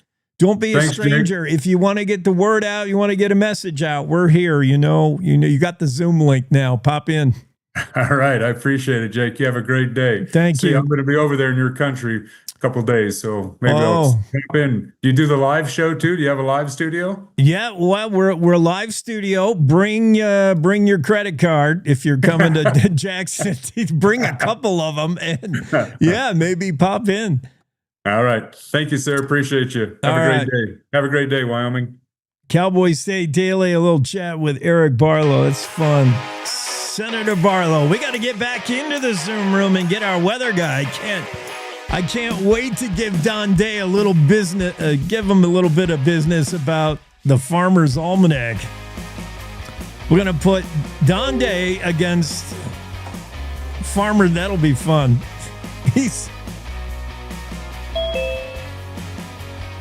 Just to see steam come out of Donde's ears is the funnest part. Donde, today, their Farmer's Almanac is in the news. They've been doing weather forecasting since 1792. How long have you been forecasting weather? Yeah, they got me beat there, that's for sure. 233 years they've been at it. A recent, well, not terribly recent, a 1981 survey found Farmer's Almanac has been more right than they've been wrong. 50.7% accuracy. That's better than a coin flip. And quite honestly, when we're talking about a world where we fear AI, you are AI. Farmer's Almanac is old school. Lick your finger and stick it out. It's old school, like wondering what the caterpillars look like or how much hair is getting on your horse for that year. That's how you know winter. How hot is it on August 5th? That'll tell you what the winter is going to be. But Don Day uses his fancy computer models and weather balloons and water temperature gauges. No. Yeah. I do want to talk about those seriousness. Is it possible for a trained meteorologist like yourself to do long-range forecasts? If so, what do you look at besides caterpillars? Well, yeah. So good question. Seasonal forecasting's getting better.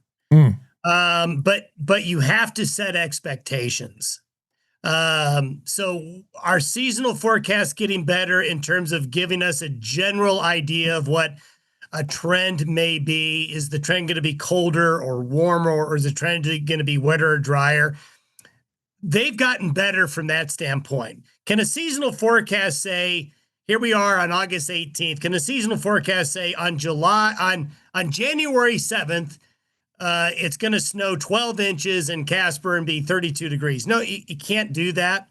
So what we do is, and this is what every weather forecast has a problem with, is that you have an initial state of conditions. That's why all those things you just mentioned, weather balloons and ocean sensors and all those things, you measure the initial condition of the Earth's atmosphere, and then you project it in time. So what you can do with the seasonal forecast is you have an initial state of conditions, and you have to make that go forward months. And the more you go into time, the more error there's going to be, because you're starting with an initial state of conditions that is old.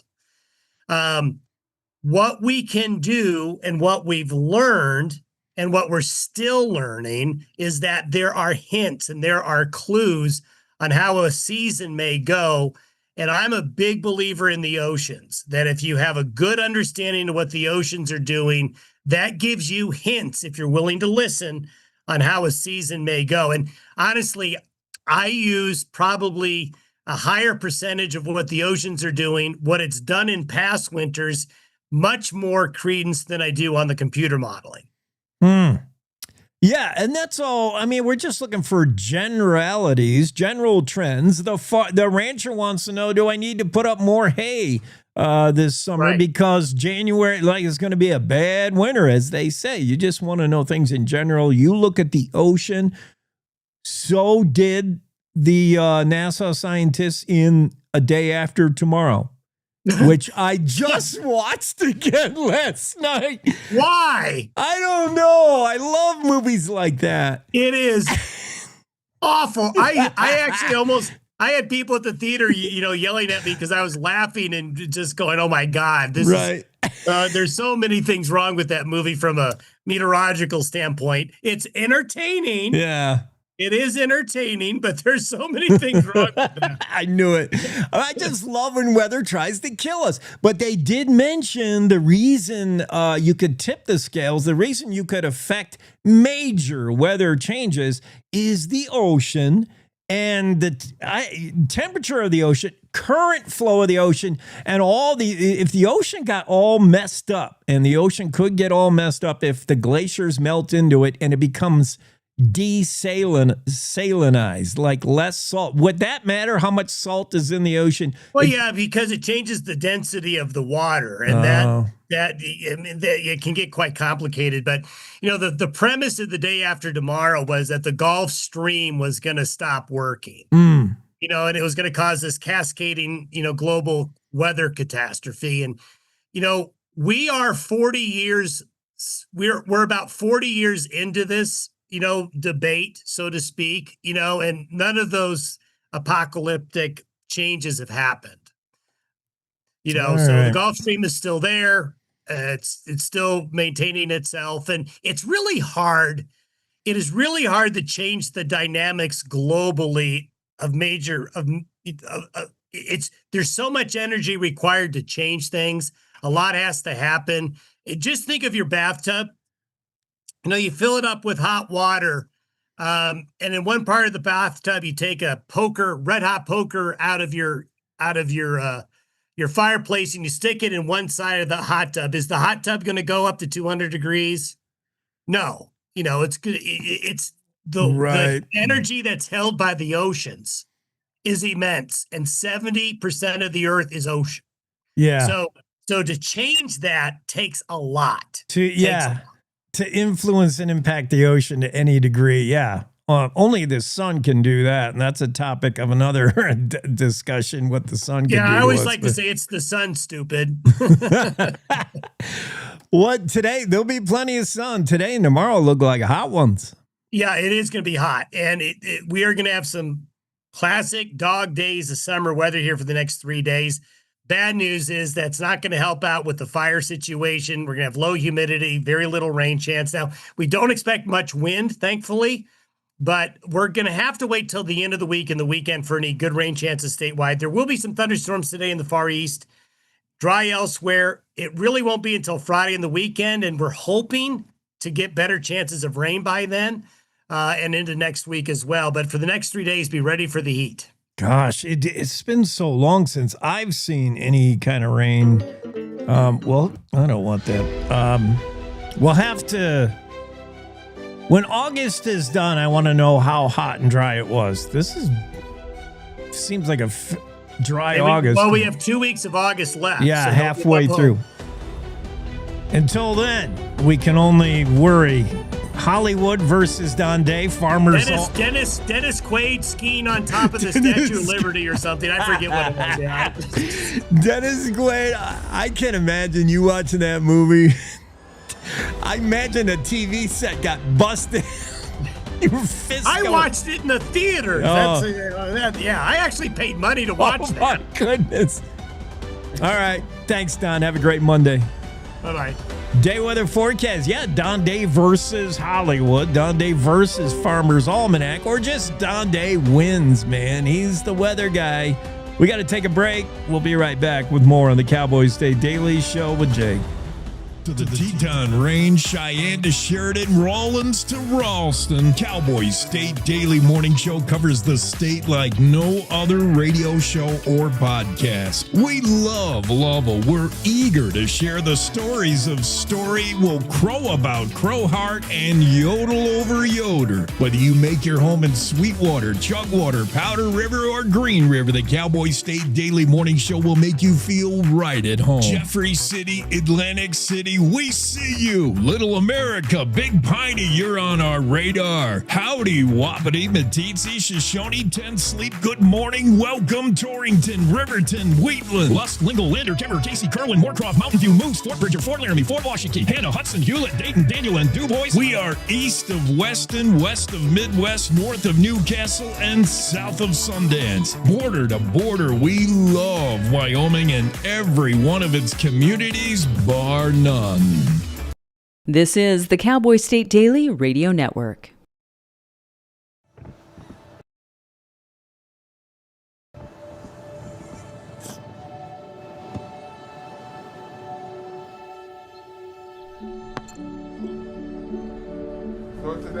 I don't remember how it started.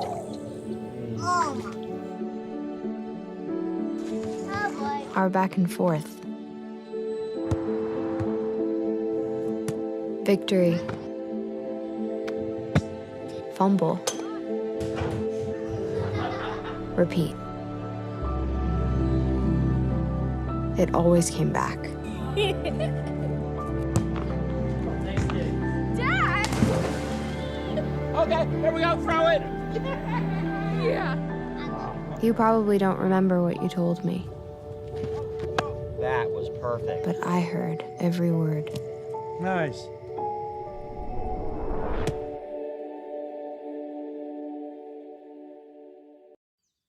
Jason, let's go see your room.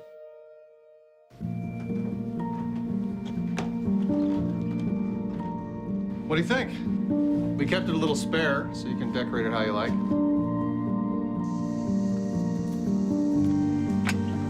Dinner! Go? Excellent. Soccer is fun. Yeah, I saw you guys out there.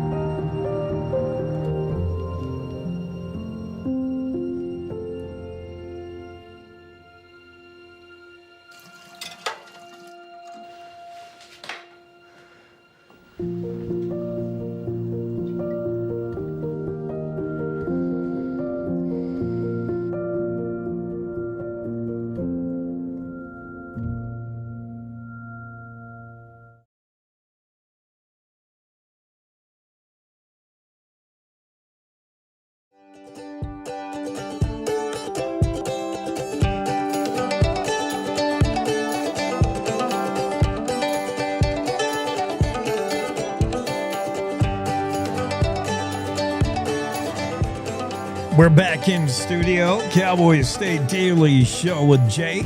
How's your Monday going so far? I'm out of coffee. The whole pot's gone already.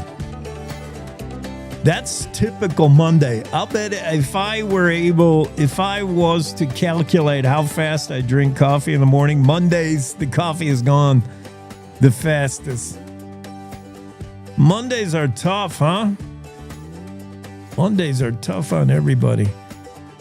So we're going to have Megan join us shortly. Megan is the daughter of Buffalo Bob, the motorcyclist who was found nearly dead after a crash outside of Farson. She's going to call in and tell us her thoughts about it. I mean, for one, she's calling those two guys, the electricians from Casper who happened upon the scene, she's saying they're my father's guardian angels. I mean, this is miraculous that they should be there at that time just when needed. If not, oh my. Can't even think about that. So Megan's going to be on. It is Megan, right? Why am I thinking of calling her Maggie? Let me double check that. Boy, big thanks for State Senator Eric Barlow being on the show. He's a pretty high profile name, probably the highest profile name to announce a run for governor, which, as Eric pointed out, the primaries are just about a year out. So is that too early? I don't know anymore. In a campaign, I mean, you need like a solid year anymore. In Wyoming, maybe not historically. That might be a little early, certainly for a presidential run. I mean, they're announcing their candidacy 2 years out in that. But yeah, I think 1 year, I don't think that's too far out ahead. What is Bob's daughter's name? I'm reading this story. Bob Newman is the 70-year-old that was riding his Victory motorcycle heading into Farson on his way to Green River to visit his daughter and never made it. And we'll tell you why. He crashed Megan. Yeah, Megan is the daughter. Megan lives in Green River. Her husband, a Trona miner with W.E. Soda. And Bob usually drives the RV when he's visiting his daughter, his youngest daughter, in Green River. But this time he decided to ride the motorcycle because Bob thought, man, this is going to be one of my last motorcycle rides of the summer. You know, you can only ride the bike when it's nice. He said it might be one of my last motorcycle ride ever because I'm getting up there in age. Bob is 70 years old and said, you know, one of these days I'm going to have to hang up the Victory bike and this could be my last ride. Well, as it turns out, this probably is his last ride. And it could have been his last anything, as he was life flighted to intensive care unit at University of Utah Hospital after he was found unconscious, face down, about 20 miles east of Farson on a lonely Highway 28 when two electricians happened upon him. Two electricians out of Casper. Just guardian angels, I'd say. Cody Carpenter, Jacob Lanier were headed for a job in Evanston when they noticed a plume of dust billowing up from the roadway in the distance ahead. And when they happened upon the scene, they found Bob Newman face down, crumpled motorcycle 20 feet away. The man's shoes were knocked off him, bleeding everywhere. His helmet was cracked in the back, almost cracked right down in half. I mean, crazy, like that scene. And their first thoughts when they got there is, this guy's dead. And then they heard the man groan. And they got on the phone, called 911. Dispatch said, keep him awake. Keep asking him questions. Don't let him get unconscious. And the two electricians did what they could to keep him awake. They said he was out of it. He kept asking the same questions over and over. What happened? Where's my bike? I mean, I don't know if that's an indication that he's out of it. That's what I would be asking too. What happened? And where's my bike? He loves his Victory motorcycle. Real proud of it. Those would be my questions over and over if I was after an accident. What happened? And where's my bike? Half hour later, EMTs arrived. That's not bad response time. EMTs, I think they would probably be coming from Farson. Farson has a little fire station, kind of a dog and pony show there. But that's how long it takes to get 20 miles out on Highway 28. If you're 20 miles outside of Farson, you'll cover that in 20 minutes with the lights on.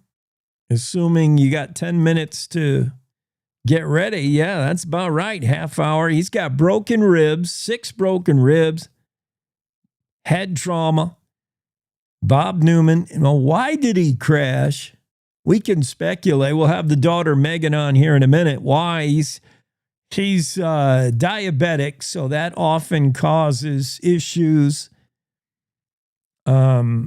He's suffered 3 heart attacks in previous years, so he's got that going against him. A combination of health issues and prescription drug side effects could have caused him to lose consciousness. He doesn't probably remember anything. Wyoming Highway Patrol troopers said Newman rode through gravel on the highway shoulder for about 25 feet. When they saw the bike's left foot pegs struck the ground and sent him airborne. So, yeah, he probably rode 25 feet just totally blanked out of it. And then, of course, the bike just flips when he tips over. Man,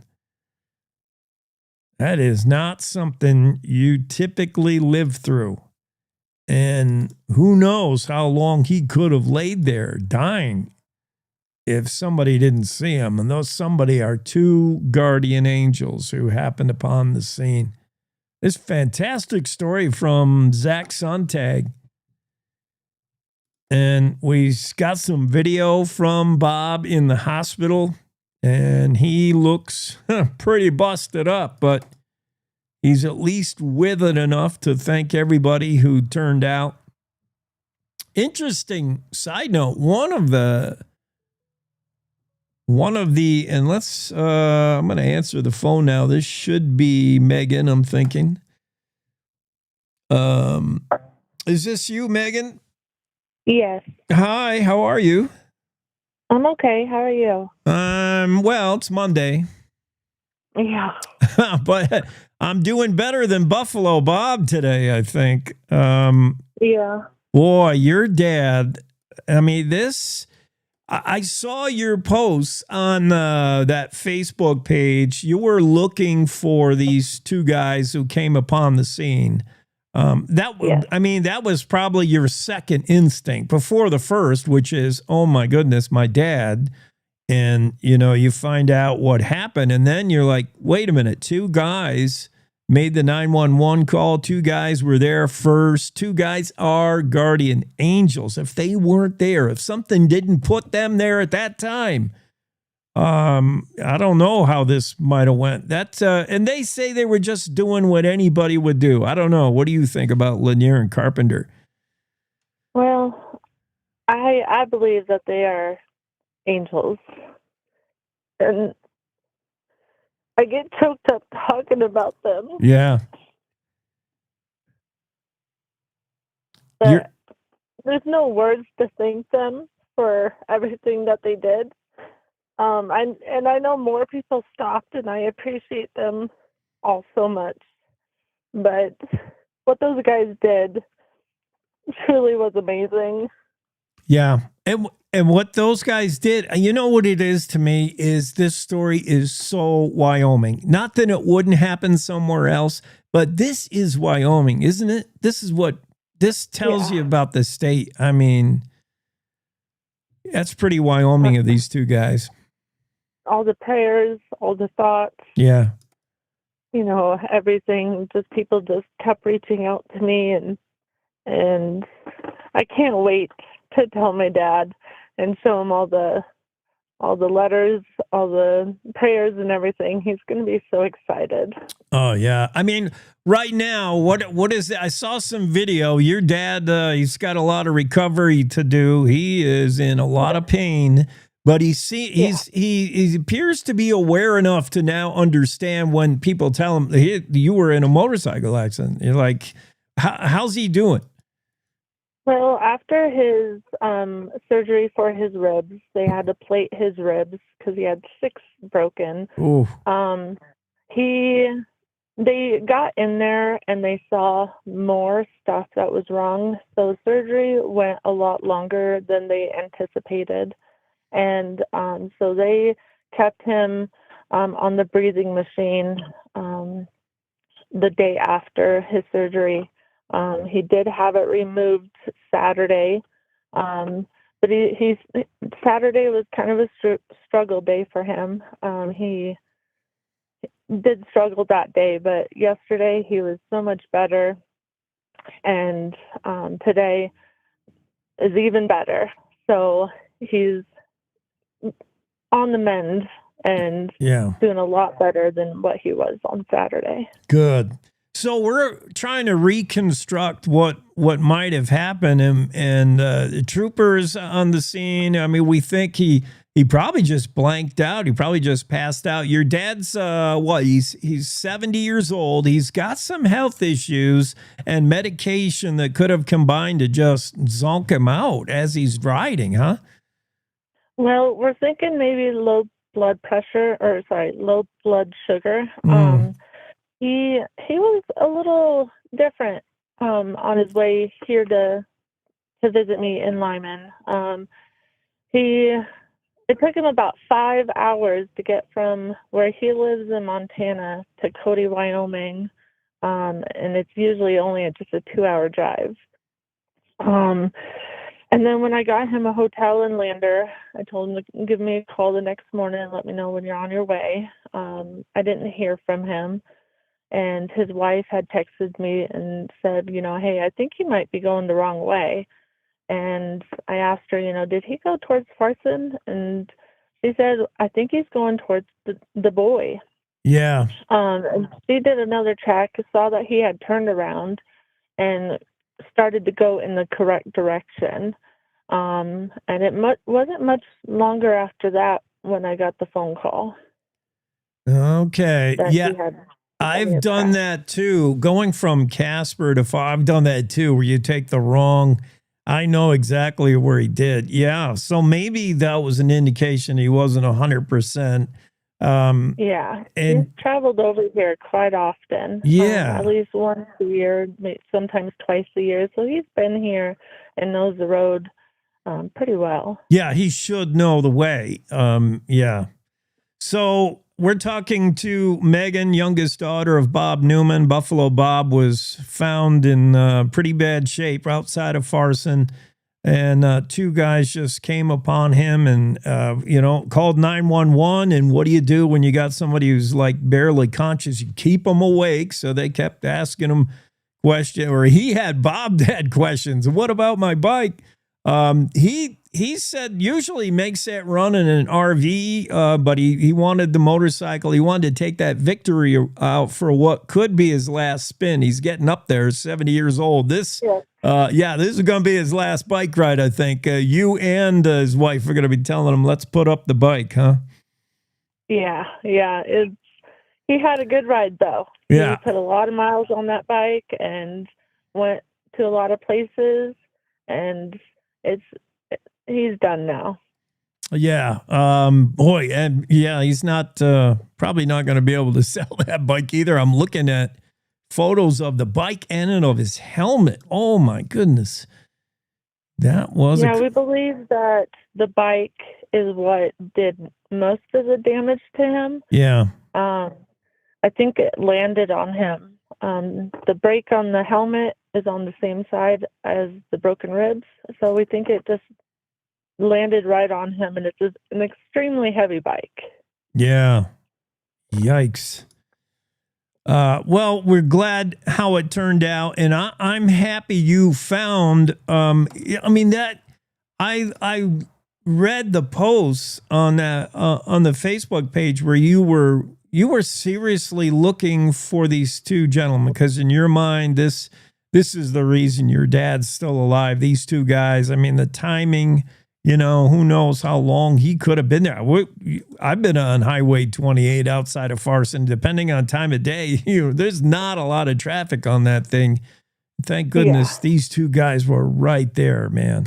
And I kept in contact with the EMT that was there as well. She ended up messaging me after I had made that post, and she was a huge help getting me Jacob's number. So I was extremely thankful for her.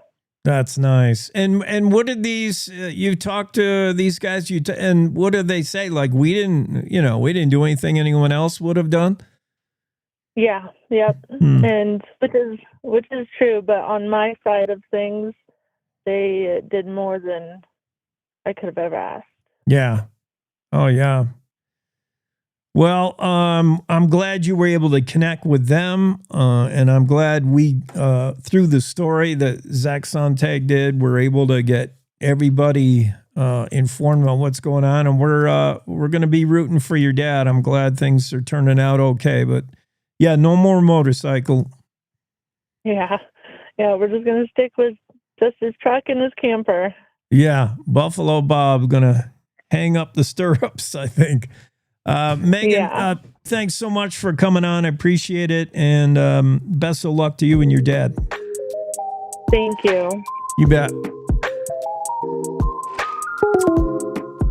Megan, the youngest daughter of Bob Newman, who was on his way to see his daughter in Lyman, and never got that far. There was probably indication something was wrong with Bobby's, whether it was previous health conditions combined with medication, low blood sugar, something. But he was probably not up to the task of riding a motorcycle that far. This 70-year-old was found 20 miles outside of Farson, face down off the highway. Highway 28 by two guys just headed to their job in Evanston to do an electrician job, and they were the first ones there. Guardian angels, probably just paying it forward. It's interesting that one of the guys involved remembers a situation in childhood. Lanier said all this brings back in his memory a time when he was a young 10-year-old, and he remembers a motor vehicle accident from his childhood. He was 10 years old when a drunk driver crashed into his family's car head on. He was riding with his grandparents, and he now remembers some good Samaritans that came by and helped him. He said, they helped me. He's a 10-year-old. He said, I remember they helped me get out of the car. They gave me a blanket. They sat with me until officers got there and the fire department showed up. Lanier said, I was just a little kid. And I think about it, and I really appreciate those people for stopping to help way back then. And stopping to help is all it takes sometimes. Lanier remembered that as a 10-year-old, and Jacob Lanier was a guy who stopped and helped Bob Newman. And talk about paying it forward. My goodness, what a story. Zach Sontag has that in the Cowboy State Daily, and big thanks to Megan for coming on and joining us. That's Buffalo Bob's daughter, and he's got a little bit of recovery, broken ribs. He was busted up pretty good. But hopefully he's on the mend now. Great story. Greg Johnson's been following that Red Canyon fire, which is now still 0% containment, nearing 100,000 acres, moving into other counties. That's how big this fire is. It started about 11 miles east of Thermopolis. It's now moving in all directions, north, northeast, south, southeast. And it's now creeping into Washakie County, Fremont County. Evacuations alerts in Fremont. And right now, Tammy Boyd, spokesperson for the Sierra Front Nevada Team 5 that arrived Saturday to take over management of the fire, she said this thing will be 100,000 acres pretty soon. She said it's really challenging. Not only the fast-growing fire burning right now, but it's in difficult terrain with numerous high-value resources threatened and some tricky weather. Yeah, weather east of Thermopolis or anywhere around Thermopolis in these counties, weather is classified as an all-out wind. I mean, just all the time. Now, Don Day did say the winds around that area are going to be a little bit less than you might expect on a typical August day, but on a typical August day, that is some wind whip country just on every day. 85 and sunny and the wind blowing sideways. That's pretty much the weather there today. These firefighters are working in 90-degree heat. That's just, your regular forecast. Plus, if they're anywhere near the flames, can you imagine how hot these firefighters. And right now, the issue is staying far enough ahead of the front lines. There's no fire lines, no 0% containment, no established fire lines at all. All these firefighters can do, this fire's moving so fast. This grass fire, burning up cheatgrass. The best they can do is identify what may be in the path in, hours from now, days from now, and protecting those. And that's high-value resources like oil fields, infrastructure, high-voltage powered transmission lines, and numerous homes, ranches, barns, and other outbuildings. There's been one barn burned up already. That's the only losses so far. I mean, the good thing is where this fire is and where it's going, there's not a whole lot of civilization, so to speak. Like, this is pretty Pretty wild country, very rural. But there are things out there. The Red Canyon fire is threatening. 300 firefighters are on it right now. That new complex Type 3 team is established. The Sierra Front Nevada team, the SFN T5 team is in place and trying to battle this thing. Huge fire. Huge. So we wish firefighters, we just hope and pray they stay safe doing what they're doing and battling that Red Canyon fire. We got more coming up on the Cowboy State Daily Show with Jake. Lots more on this Monday. Thanks for making us a part of your Monday morning routine. You hear us on radio stations syndicated across the state. We're almost everywhere, and with the intention of being everywhere before we're done.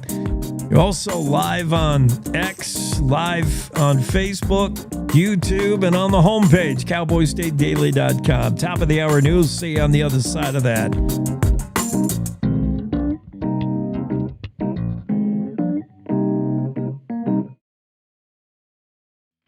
It's time to take a look at what's happening around Wyoming. From the Cowboy State Daily Newsroom, I'm Wendy Core. Since it first sparked Wednesday, the Red Canyon fire continues to surge in multiple directions about 11 miles east of Thermopolis.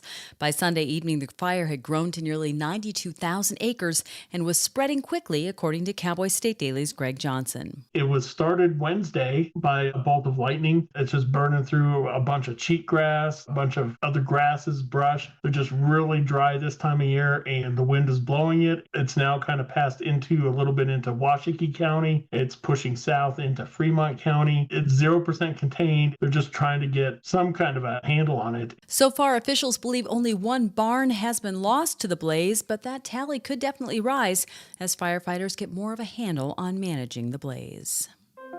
Two Casper-based electricians were headed for a job in Evanston on Monday when they noticed a plume of dust billowing up from the roadway in the distance ahead, around 20 miles east of Farson. Cody Carpenter and Jacob Lanier arrived to discover a man lying face down in the gravel on the shoulder of Wyoming Highway 28 and a crumpled motorcycle 20 feet away.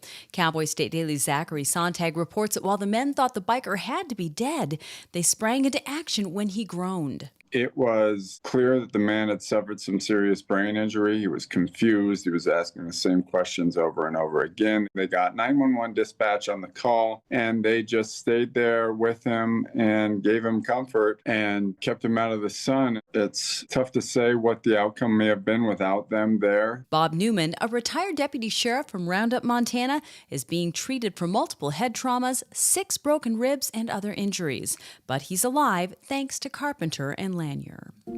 Wyoming's junior U.S. Senator and the Speaker of the State House of Representatives both support the idea of a pardon for a 65-year-old mechanic who's in federal prison for deleting emissions systems from diesel engines. Troy Lake was convicted in June 2024 of conspiring to violate the Clean Air Act. That was after years of deleting or helping to delete emissions controls on diesel engines, including fire trucks and commercial trucks. Cowboy State Daily's Claire McFarland spoke to several elected officials about whether or not they support an effort to secure a presidential pardon for Lake. When I talked to Holly Lake on Friday, she said that people are working behind the scenes to help the Lake family. Senator Cynthia Lummis up in Congress was like, absolutely, pardon this man. This is ridiculous. And Speaker of the House on the state level, Chip Nyman, agreed, saying this should not have happened. Some, a little more guarded from Representative Hageman, Senator Barrasso. They were like, we want to cut back on overzealous prosecutions. They didn't specifically call for Troy Lake's pardon. Holly Lake told Cowboy State Daily that she and her family have been overwhelmed by community members voicing support for the pardon since news of her husband's incarceration broke. I'll be back with more news right after this. The Wyoming way of life. There's nothing like it. And no financial partner like your local cooperative credit union to help you live life the way you want to. We help you save for a brighter future. Borrow for your dream home. Start your small business. We've got your finances, and you've got plans, so go ahead, pitch a tent. Head for the rodeo. Reel in a big trout. Fire up the smoker. Wyoming's credit unions are here to stay, and here for you. Somewhere deep within the untamed expanses of the northern Colorado wilderness, an ordinary animal is undergoing a frightful metamorphosis. Cottontail rabbits, a common species in Wyoming, are experiencing the effects of a seasonal surge in a virus that causes dark, horn-like growths around a rabbit's face and neck. Cowboy State Daily's Jackson Walker reports that images of rabbits with this bizarre affliction have made waves across social media, with many likening their strange visage to that of Frankenstein's monster or an undead zombie. It looks like it's horns or tentacles or something strange like that, and it sparked a lot of speculation online about what the heck this could be. Found out that it's caused by something called the Shope papillomavirus, which is specific to rabbits. It only infects rabbits, and really it's not that harmful, other than sometimes these growths could impede their ability to eat food. I spoke to some other people throughout the Cowboy State, however, that speculated that this disease may have been part of the reason for the spread of the legend of the jackalope. While no infected rabbits have been spotted in Wyoming, some have made their way as close as Fort Collins, Colorado, sparking speculation they may soon cross over into the Cowboy State. And that's today's news. Get your free digital subscription to Wyoming's only statewide newspaper by clicking on the daily newsletter button at cowboystatedaily.com. I'm Wendy Core for Cowboy State Daily. If you're watching this, I didn't make it. Thanks to people like you and the American Heart Association, my family never had to see this video. I was a healthy 47-year-old, no symptoms, but then my doctor discovered I had a bad heart valve that was beyond repair. The scariest day of my life was when I was sitting on a gurney. Deep down, you know, this could be it. This little heart valve did something really big. It saved my life. I wouldn't be here today without it. The research for this heart valve was funded by the American Heart Association. Since my surgery, I had a son get married. I had a daughter graduate high school. I had another daughter give birth to a precious boy. I would have missed all that. To learn more about the American Heart Association, go to helpheart.org today.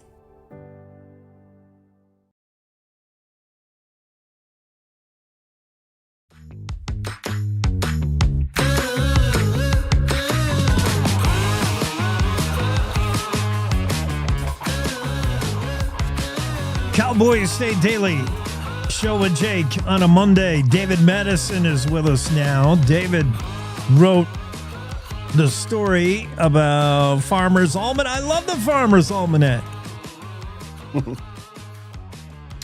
You actually have one? I try to get, I don't have the current 2025, but I'm a fan. And I've been a fan since the late 1700s. In a previous life. I can't believe when you see the Farmer's Almanac, the original Farmer's Almanac, not that imposter that started up in 1818. When you see the original Farmer's Almanac that says volume 233, that's like how many years they've been pumping that thing out. It's got to be right.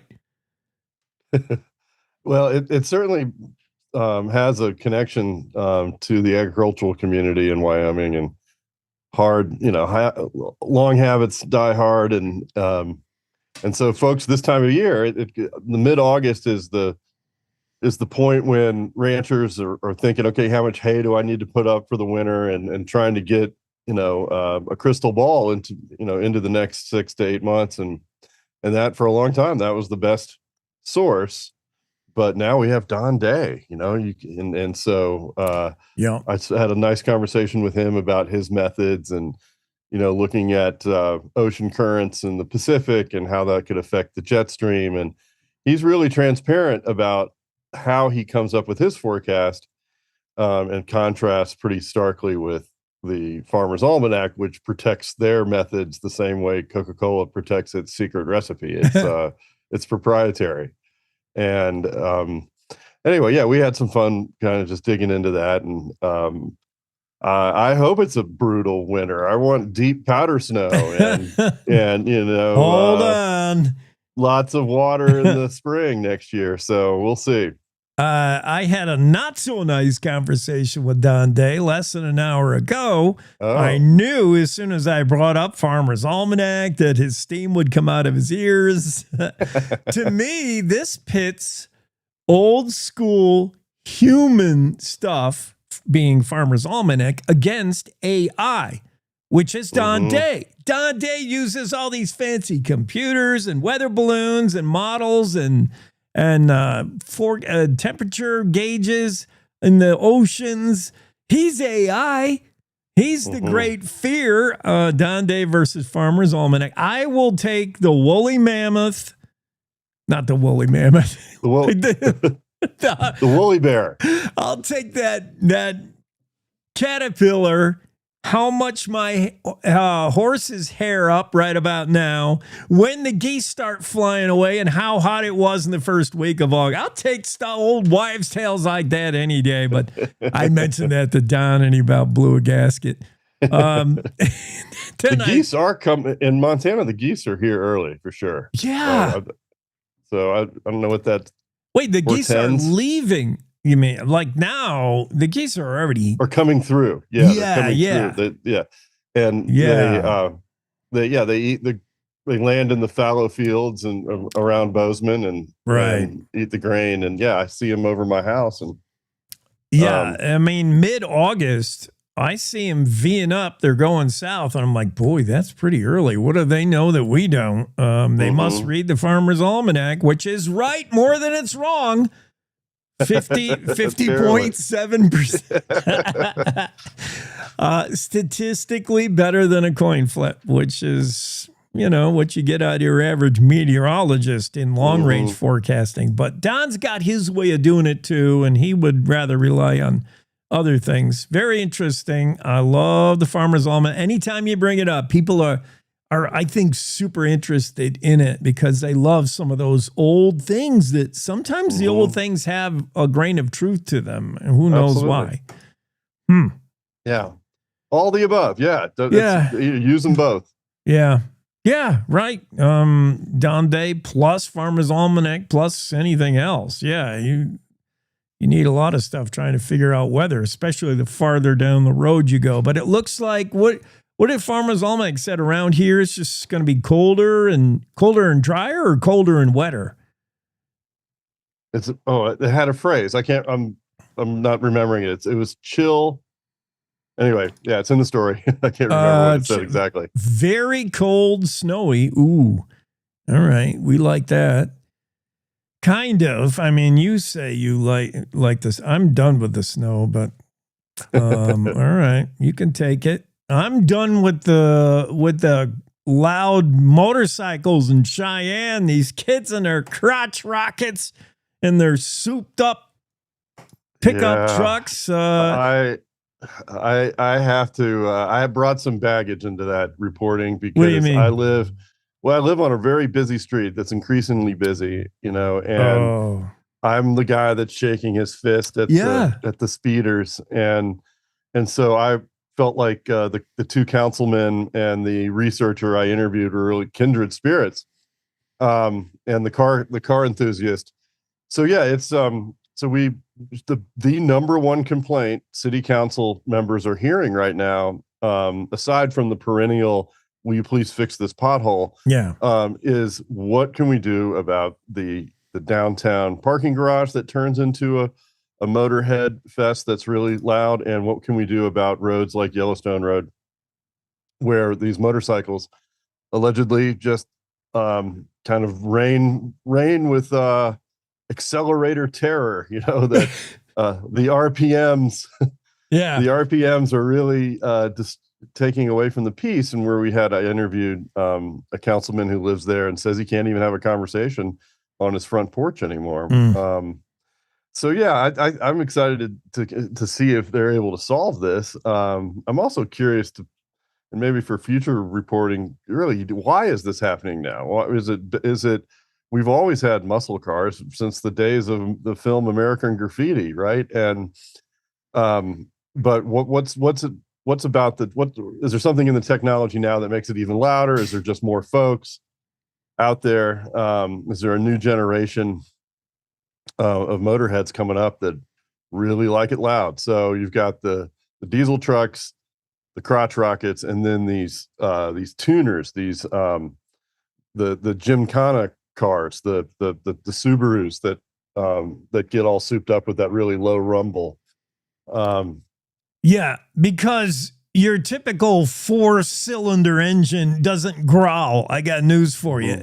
And you've modified it to make it growl. I think you talked to Cheyenne City Councilman Tom Seagrave. We've reached out to see if he'll come on the show. But I think the solution is as easy as, and Greg Johnson and I talked, if you are making noise with the intent of making noise, if you're making noise so everybody else has to hear your noise, you're getting a ticket. If your regular thing makes noise, like if you really like your stereo that loud in your car, like if that's how loud you like to listen to your hip hop, okay, but I got a feeling that's how you want others to hear your sound system, not you. And that's an infringe. That's when your right is infringing on my right for peace and quiet. And let's face it, the Jack Spiker was built just so people can hear it reverberate inside. I don't know if anybody's parking in that garage. I think it's just like a test model to see how loud you sound when you got 4 walls holding it in. Yeah, Cheyenne's got a noise issue, I think. I did reach out to the motorcycle community. I couldn't get anybody to talk to me.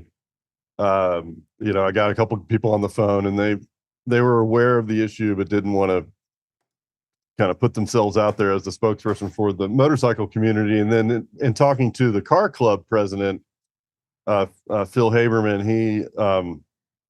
he's more of an old school muscle car guy. And I think the point that he raised that was really interesting to me was the car community recognizes this is a problem even at their own events. So you're at a racetrack and you can get disqualified for being too loud, even at a car event. So let's find some sanity here and bring some peace and quiet.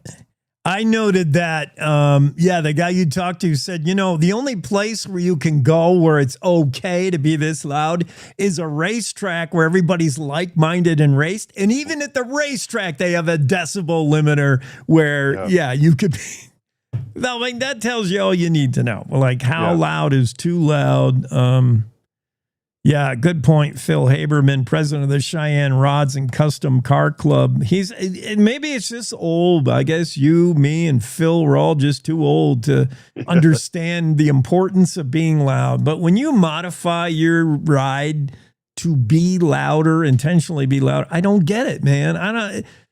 I don't get it. If you're 17 years old or 22, like, I don't get what being loud. Being loud is just so I can get annoyed. What's the fascination of being loud? Both of us are going to have to go out on our lawn, shake our fists, and do our best Clint Eastwood impression. Yeah, right. Dang. I had a 1978 Bonneville Landau that had a 405 engine in it. And you can literally see the gas meter going down as you accelerate it. I it was guilty. It could lay a wheel in reverse. And so, I think I squeaked my tires a few times as a teenager, but it was never a priority. But all of that is inherently that machine. That's what it does. You haven't fixed it to be, quote, more annoying. Louder. That vehicle is loud. It's these guys with a 4-banger that want their thing to sound like what you were driving. Yeah. And that's, I don't know.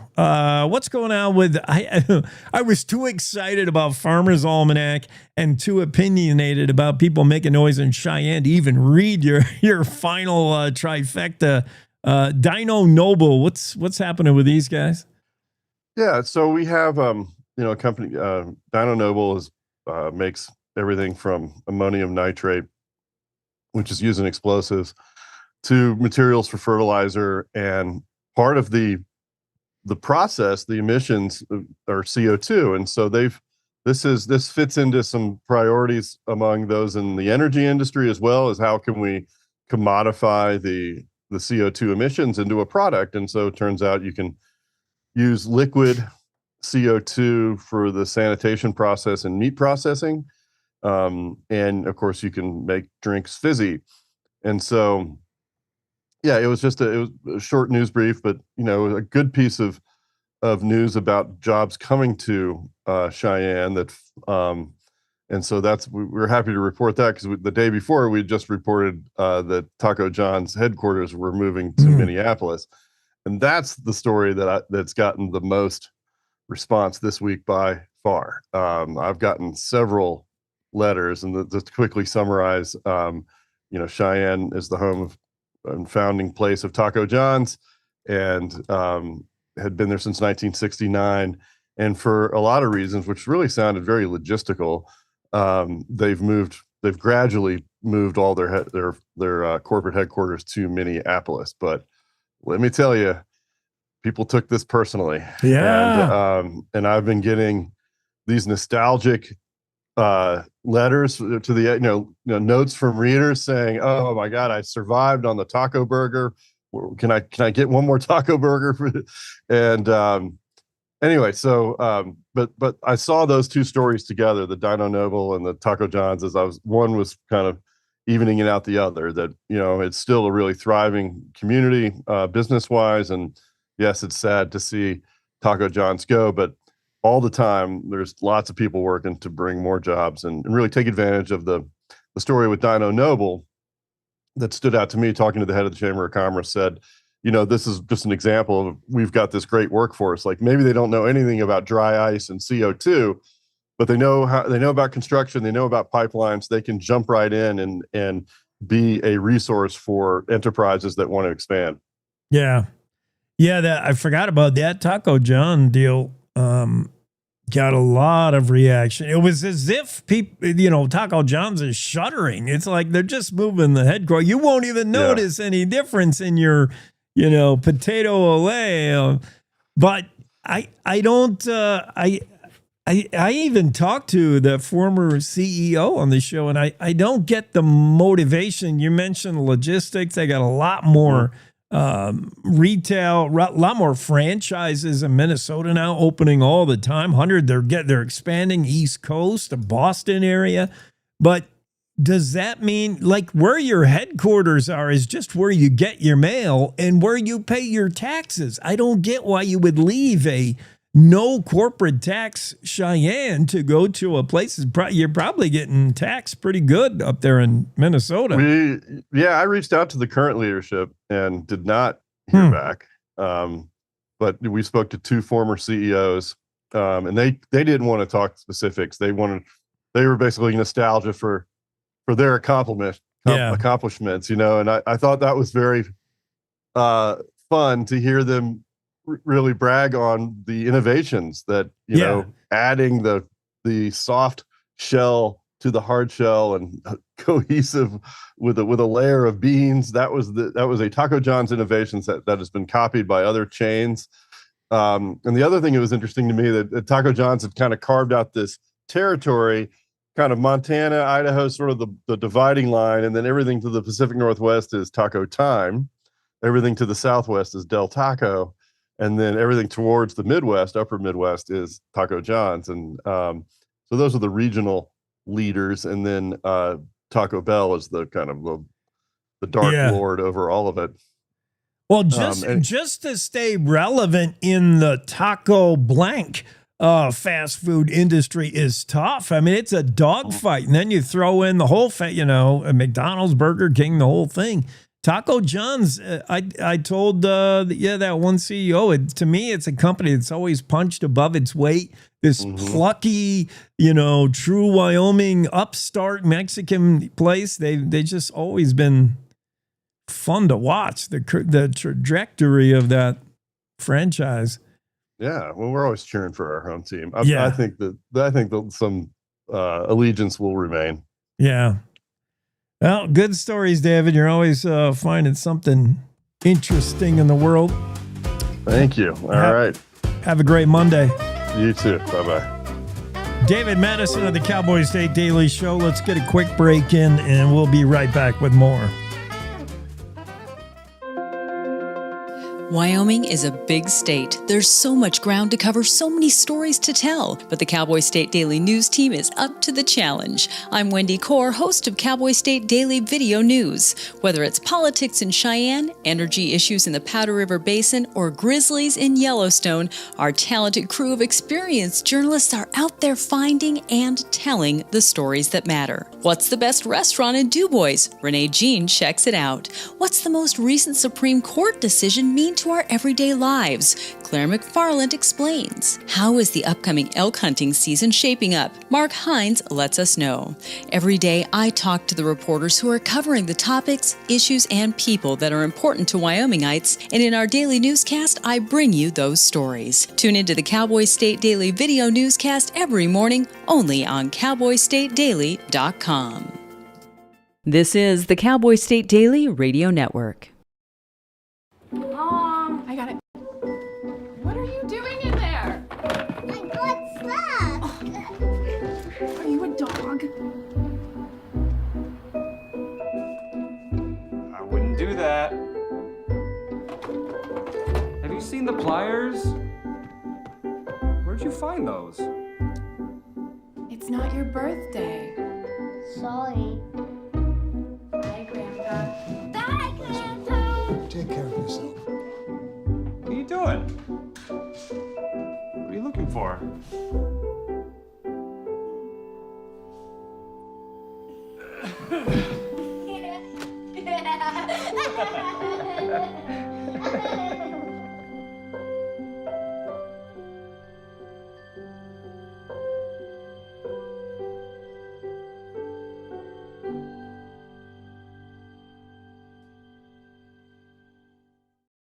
I don't think that many kids in my son's school even do it. He makes fun of his friend who vapes. He would never try it. She's into soccer. She's on the honor roll. She's just not the type. No way. No way. No way. No way, my kid would never vape. Get your head out of the cloud. Today, nearly 8,000 kids will start vaping. Maybe even yours. Learn about the dangers at talkaboutvaping.org. Life's daily battles are not meant to be fought alone. We're not powerless, so long as we don't lose sight of what's important. Don't be afraid to seize that moment to talk to your friends. Cloud, you okay? Because checking in on a friend can create a safe space. The first step on our new journey. You coming? Reach out to a friend about their mental health. Seize the awkward. It's totally worth it.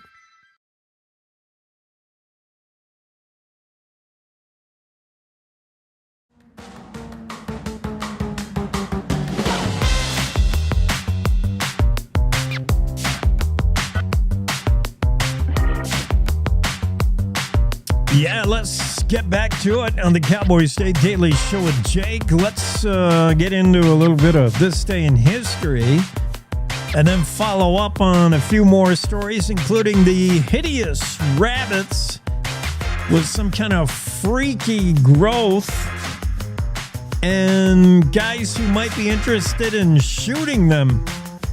Professional chiseler hunters. Or gopher hunters. Yeah. I'm not kidding. You can't even make this stuff up. Frankenstein rabbits and professional prairie dog outfitters. What? This day in history. Today is August 18th by my count, by my calendar. The Battle of the Medina River. Everybody knows that one, right? Never heard of it. 1813. Texas, Mexican-American Texas. Yeah, the guy who I get this information from, his website, I've noticed he is particularly fascinated with Texas and Mexico and that whole dust up that made Texas. and made Mexico, like that whole bet. Not that it wasn't important in history, but if the slightest thing happened in the Texas-Mexican War, if a soldier stubbed his toe on that day in history, this guy's going to report it. So whatever, the Battle of Medina River, I'll never forget it. It's like it was yesterday. Never heard of it. 1824, here we go again. The Mexican Congress passes a national colonization law that became the basis of almost all colonization contracts in Texas. I wonder if this guy is from Texas. 1872, finally we get into Wyoming. 1872, the Hayden expedition camped at Geyser Basin in Yellowstone. What a night of sleep that must have been. The Hayden expedition, of course, one of the first official expeditions to check out Yellowstone. Like, what the heck is it? John Coulter, famous mountain man, saw Yellowstone and all its oddities, including bubbling mud, shooting steam and water in the air, petrified trees. He told the tale of this back east, and they're like, John, you've been in the mountains too long. And for a while, Yellowstone was simply referred to as Coulter's Hell. And then the Hayden expedition comes along, and they said, you know what? Boy, that Coulter had it about right. We're seeing all these things. Craziness of Yellowstone. Hayden expedition documented all that, and it was this day in 1872 that they made camp at Geyser Basin in Yellowstone with a wary eye on all the geysers, right? Boy, I hope that doesn't go off tonight. 1914, President Woodrow Wilson issues a proclamation of neutrality in World War I. I imagine that wouldn't last very long, right? 1914, this day, President Wilson issues a proclamation of neutrality. The U.S. would not remain neutral in the war for long. 1916, fire destroys coal chutes and 4 freight cars belonging to the Chicago and Northwestern Railroad Company. This happened in Douglas. Big railroad fire, 1916. 1920, on this day, 19th Amendment to the Constitution guaranteeing women the right to vote is ratified by Tennessee. About time, Tennessee. Where you been? Wyoming led the way on that front, the equality state. August 18th, 1941. 100 Casper men and boys enroll in the Wyoming State Guard. State Guards were the wartime replacement for the National Guard, which had been federalized in 1940 and pressed into service overseas in World War II. 1959, it's interesting to see how the writer of this history blog refers to this event. 1959, quote, a magnitude 7.7 earthquake occurred about 78 miles from Cody and Jackson. Okay, for one thing, 78 miles from Cody is a lot different than 78 miles from Jackson. Those two towns are far apart, so you can't refer to the same thing. And why don't you just refer to what it became known as, the Hebgen Lake earthquake? I mean, why do you reference the Hebgen Lake earthquake as a random 7.7 M magnitude, such and such miles from Jackson? That makes no sense, dude. Makes about as much sense as whatever happened in the Texas-Mexican War a million years ago. For one thing, it was a 7.3 magnitude by the time it was all said and done. And it was near Hebden Lake, Montana, which is closest to Cody, really. Oh, well, not even close. I mean, it was outside of Yellowstone. Initially reported as a 7.5, reassessed as a 7.3. Still, that is huge. That is a massive earthquake for the Wyoming, Montana area. And of course, it was this earthquake in 1959 that is credited with throwing off the timing of Old Faithful a little bit.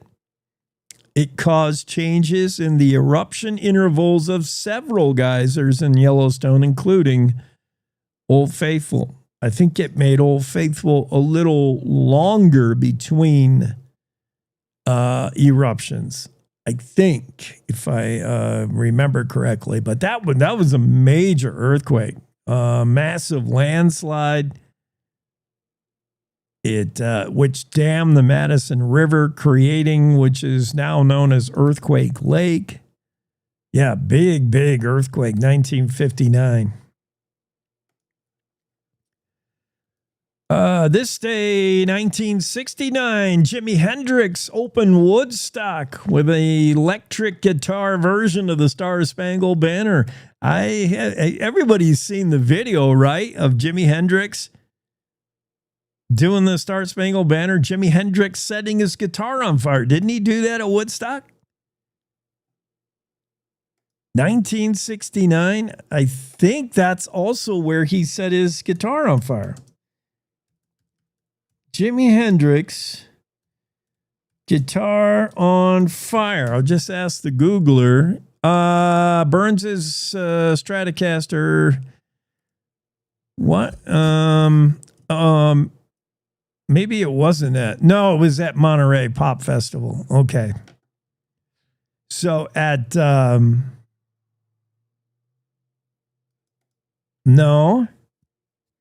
He burned it in Finsbury Park, London, 1967. Oh, I think he's done it more than once. He also did it in Monterey. But Jimi Hendrix, what's he got against his guitars that he's setting them on fire all the time? He definitely did it at Monterey, 1967. Right? Did Hendrix burn his guitar at Woodstock? Oh, there's a question asked on the Googler. Answer, no. Hendrix guitar burning occurred at the 1967 Monterey Pop Festival. Got it. Woodstock appearance, 1969. He played the Star Spangled Banner on the guitar. Remember that. You've all heard it. Hendrix opened the final day of that musical festival with the Star Spangled Banner. Did not set his guitar on fire, though. Not at Woodstock. 2015, Casper's City Council votes to allow chickens to be kept in city limits. The vote was 7-1. Oh, the nice small town problems that city councils were charged with back in the olden days. Just 10 years ago, Casper City Council is trying to decide whether people can keep backyard chickens so they can have eggs. That's a reasonable thing. Today, Cheyenne City Council is trying to decide whether these kids and their loud motorcycles should be ticketed. That's where we've come in 10 years. 1 decade. We've gone from, can Joe Schmo have a chicken in his backyard, a true Wyoming concern, to big city problems like, can Joe Schmo's kid, Joe Jr., ride up and down Laramie Street with his glass packs and his crotch rocket, whatever else some kids got today? I'm going full on OG today. Me and Greg and David Madison. I'm sorry, we're all must be too old for you because we don't understand why you got to make all that noise with your motorcycle. You kids in your motorcycle. We don't understand why you have to blow coal, as they say. That does make a lot of sense, that term. Whenever you see somebody just pound on their diesel truck in front of you, you know, if you're driving along and somebody pulls out in front of you, some person that just has no fathom of time and distance. Oh, there's so many people like that. They just do not. They're just unable, or else they don't care. It's one or the other. The people that pull out in front of you, I'm saying, like on a highway, 55 mile an hour highway, and people are like, say, pulled over at an overlook, looking at the Grand Tetons, or people are pulled at a rest stop or whatever, and they want to rejoin the flow of traffic on a highway, and the whole highway is clear. There's nobody behind you in the rear view mirror. Nobody. And there's no one in front of you. You're like the only guy. And then this dude pulls right out, and you're doing, you know, theoretically 55. In reality, you're doing like 70 because it's Wyoming. And this guy pulls out like, are you kidding me? You couldn't wait 2 seconds more until I was by, and there's nobody behind me. Or that you just have no sense of how time and space. I'm this many 100 yards from getting to where you are, doing 70, and you're just pulling out in your big Dodge Ram. How fast are you going to get your 1 ton up to 70 miles an hour? It'll take you about a half a mile. You have no awareness of those two physics realities. Or, more likely, you just don't give a dang. I'm pulling out when I want to pull out. Anyway, that all leads me to, that's when you see a Dodge Ram burn coal, blow coal, as they say. Blah! It's slang for hitting the accelerator and discharging thick flumes of diesel exhaust. This is in the story that written by David Madison about the loud noise in Cheyenne. In Cheyenne, all these kids with their glass packs and their modified exhaust systems trying to make their their 4-cylinder Subaru sound like it actually has guts. If you wanted to buy a muscle car, if you want to buy something that has a growl to it, a little bit of rumble to it, buy a Dodge Challenger or a Dodge Charger. You don't buy a Subaru Outback and then get the muffler modified to make it sound like you got a car that has some BALLS. You just make a noise and blowing coal. So you see the guy in his truck. He's pulled out in front of him. Now he realizes the folly of that maneuver because you are bearing down on him in the rear view mirror. You're getting bigger and bigger and bigger. And then he realized, oh, crap, I better speed up. This guy's going to run through me. And that's when you see the black smoke come out of his exhaust. Blah! He's got to try to get up to speed. He's blowing coal, as they say. Well, at least he's got a reason to do it. He's not doing it for no reason other than to make noise. And that's what they do in downtown Cheyenne. They're just trying to make noise. Hopefully we'll have city councilman what's his name on the show tomorrow. How did I do this day in history? And I'm talking about blowing coal and making noise. I don't know. I'm easily sidetracked, especially on Monday. Oh, yeah. This day in 2015, Casper City Council voted to allow chickens in the yard. Fast forward 10 years later, Cheyenne City Council trying to decide what to do about these hot rodders and their loud machines. It's time to rodeo, but I don't have the rodeo show ready, so I better take a break. We'll take a break. We'll come back with the Western Ag Network's Rodeo Roadshow after this. It's the Cowboy State Daily Radio Network. Want to stay in touch with what's happening around Wyoming? I'm Wendy Core, host of the Cowboy State Daily video newscast. From Mountain View to Upton, from Jackson to Cheyenne, our reporters are out there finding and telling the stories that matter. Every day, I talk to the talented journalists who are covering the topics, issues, and people that are important to Wyomingites. And in our daily newscast, I bring you their stories. Tune in to Cowboy State Daily video news every morning, only on cowboystatedaily.com. Wyoming is a big state. There are so many stories to tell, and here at Cowboy State Daily, we pride ourselves in bringing those stories to you every day. I'm Riley Strand, videographer and production assistant for Cowboy State Daily Video News. Every day, host Wendy Core and I talk to the experienced journalists who are covering the topics, issues, and people that are important to Wyomingites. And in our daily newscast, we bring you their stories. Tune in to Cowboy State Daily Video News every morning, only on cowboystatedaily.com. You're listening to the Cowboy State Daily Radio Network. Who can you turn to for news you can trust? Your local TV and radio broadcasters. You trust us to keep you safe during times of crisis and to deliver the weather, sports, and entertainment you rely on every day.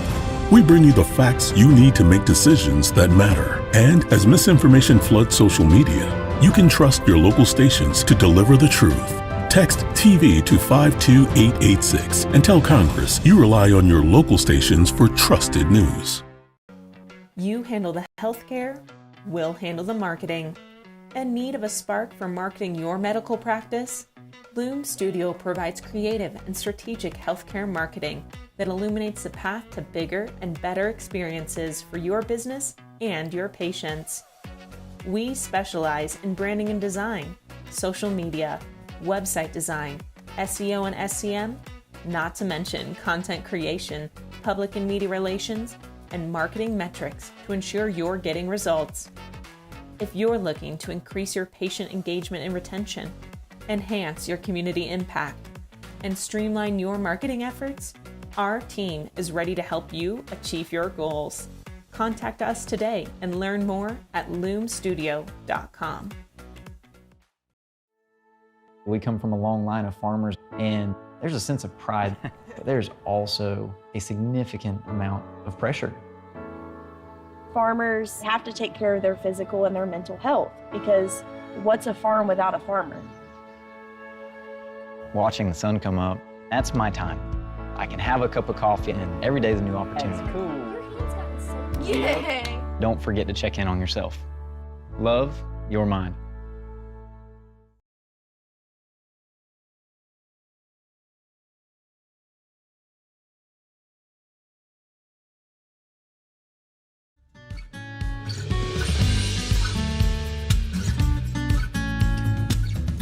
Good morning from Iowa. Greg checks in from the great state of Iowa. Prior to Caitlin Clark playing basketball there, nobody knew what Iowa was or anything about it. Caitlin Clark put Iowa on the map, yo. Previous to that, the only two things I knew about Iowa was nobody could pronounce the capital, Des Moines, or Des Moines if you're French. Is that, I hope that's Iowa's it's gotta be. I don't even know another city in Iowa. Oh, there's Ames, Iowa, only because that's a crossword puzzle question. If not, nobody would know Ames. I spent a night in Ames one week.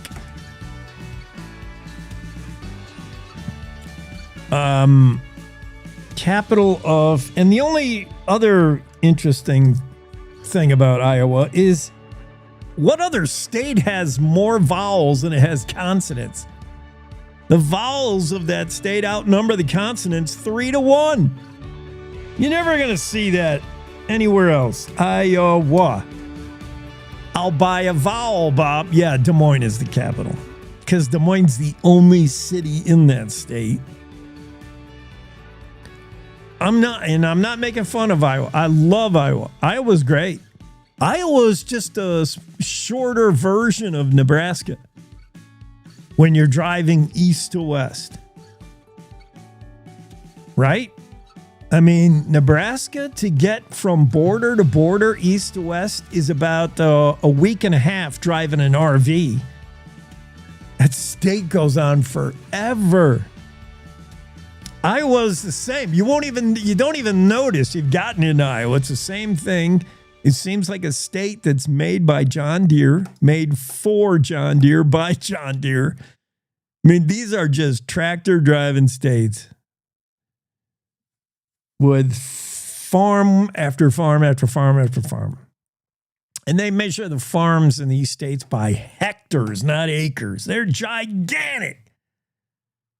It will take you a good 2 hours to just get by Farmer Johnson's farm. In Nebraska, you're driving, it takes you like doing 80 miles an hour. It takes about a little under a week to get through Nebraska. And it takes you 2 hours to get past some of these farms. You got a sign saying Farmer Johnson's farm. Proud farmer making American corn. And you drive, and 2 hours later, leaving Bob Johnson's farm. Nebraska's gigantic to get through that state. Iowa was the same thing, only Iowa had the good sense to be a little bit smaller, so you could actually drive through that state in a day. Good morning, Greg, from Iowa, otherwise known as the home state of Caitlin Clark, who made the 22 famous for the Hawkeyes. Lions can purr. What? Mark Hines wrote a story in the Cowboy State Daily. Wyoming's mountain lions can't roar like the African mountain lions, but they can purr. What kind of headline is that, Mark? We were talking, mountain lions have been in the news recently because mountain lions, note the category, mountain specifically, lions, can also be found in the open plains. Mountain lions are pretty adaptable in the terrain they can cover and the habitat they can live in. Mountain lions, which are often categorized as pumas, we call them cougars sometimes. We'll change what we call them, but we're all talking about the same thing, whether it's a puma, a panther, a cougar. We're all talking about big cats. We're all talking about mountain lions in Wyoming. And Mark Hines has a story that lets us know, just in case we needed to know, that our mountain lions in Wyoming can be distinguished between those real African mountain lions, the ones with the hairy manes, Elsa. They can be differentiated by the fact that those lions roar, our lions can't. What?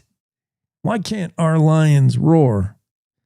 I did actually read the article because I was interested to learn why a Wyoming mountain lion can't roar like the Africanized lion, which is depicted by the MGM lion, right?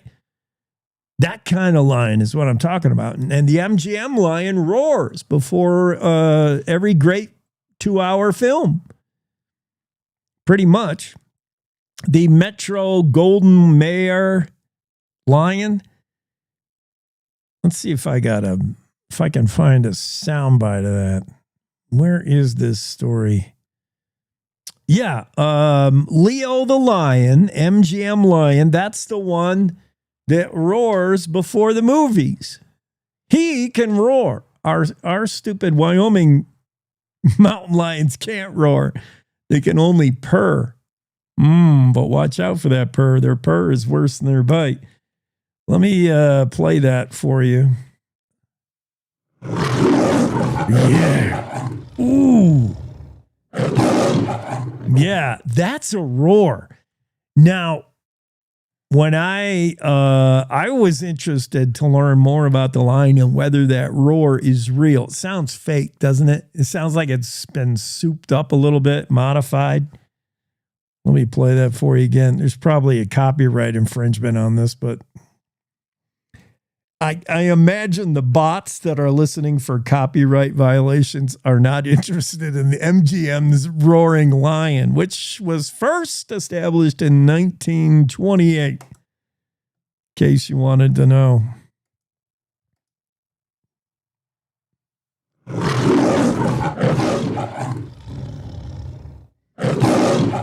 Yeah, that's a scary sounding roar, but it doesn't sound, it sounds a little bit fake. And here's what I've learned from the interwebs. The roar is actually real, but it's a modification. It's a compilation of two different roars. Using, let's see, the MGM Lion Roar is an iconic sound associated with Metro-Goldwyn-Mayer Studios. It's been used since 1928. While it's often thought to be the roar of a lion named Leo, in fact, the lion is nicknamed Leo the Lion, the sound was actually a composite of recordings, including some from a lion named Jackie. What kind of lion is named Jackie? That sounds like a girl lion. And famously a tiger. So Jackie is the first lion to appear on MGM's Talking Pictures. His roar was recorded. And it was a key part of the transition of the silent films to sound films. That's 1928. Later, a tiger's roar was incorporated to achieve a more powerful cinematic sound. Ah, I got it. And then the visual was changed from Jackie, the girl lion. Maybe it's a boy lion. There is a link here to Jackie the Lion, and it takes you to Jacqueline Kennedy Onassis, the movie. Okay, never mind that.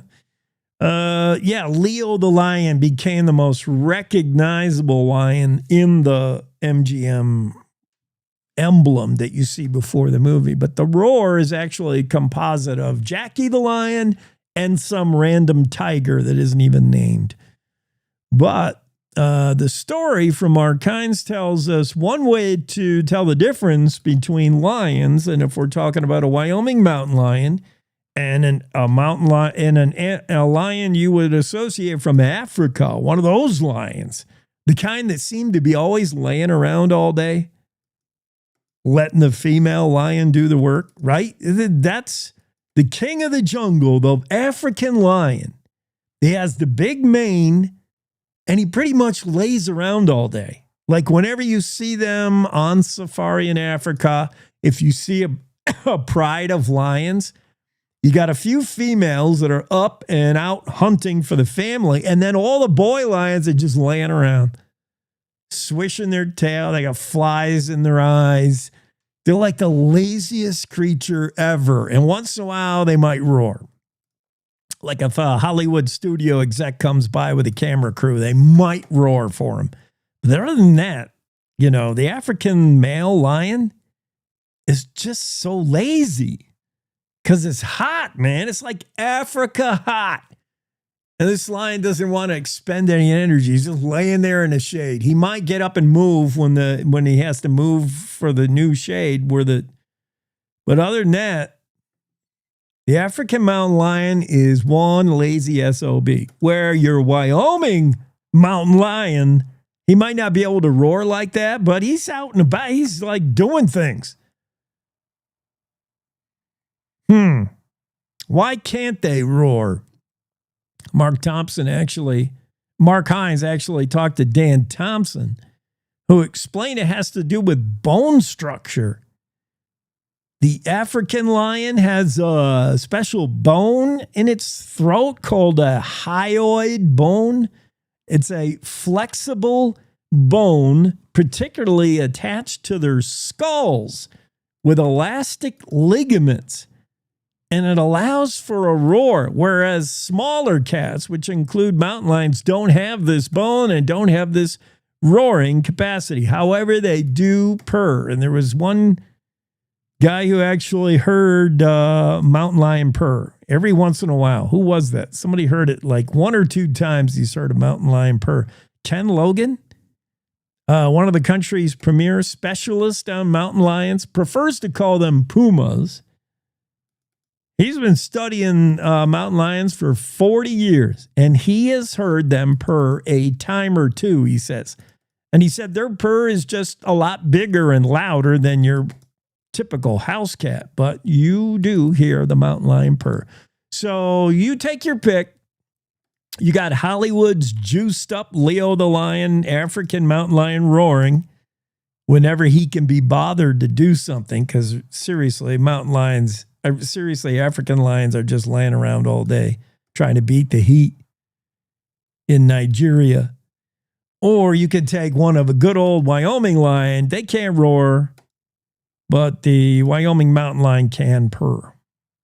They probably have a lot to purr about. For one, they're happy to be in Wyoming instead of Africa. I mean, that's reason enough to purr, huh? All right, we'll get to the Rodeo Roadshow after top of the hour news. It's the Cowboy State Daily Show with Jake, and we're just roaring like a lion and beating our chest. And I might do a little purring later if I feel especially happy. We'll take a news break for our radio syndicate. See you on the other side.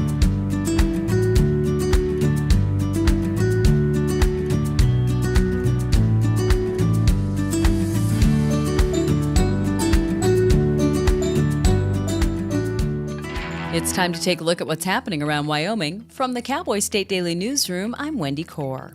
Hunting guides might be associated with adventurous quests for glorious big game animals such as elk, bears, or moose, but not for those diminutive rodents, prairie dogs. However, Cowboy State Daily's Mark Hines reports that there's a robust niche market for people willing to pay a guide to take them to where the prairie dog towns are the thickest so they can blast away. I talked to a gentleman in South Dakota and one here in Wyoming who guide for prairie dog hunts or prairie dog shooting. And they said that the reason that a guide appeals to some people is they have access to numerous ranches where they can get people on where they wouldn't normally be able to go. The appeal is prairie dog hunting, shooting. It does involve a lot of shooting. You come up for a pheasant hunt to South Dakota, you might walk for miles, get 2 or 3 shots. With prairie dog hunting, it's pretty much constant go, go, go. Proponents of prairie dog shooting say they're doing ranchers a favor and cutting down on the spread of disease. Others argue that prairie dogs fill an important ecological niche and shouldn't be slaughtered. The Farmer's Almanac and the Old Farmer's Almanac just came out with their annual mid-August forecasts for the coming winter, reviving chatter and head-scratching over the question, do agricultural producers and others actually pay attention to these predictions?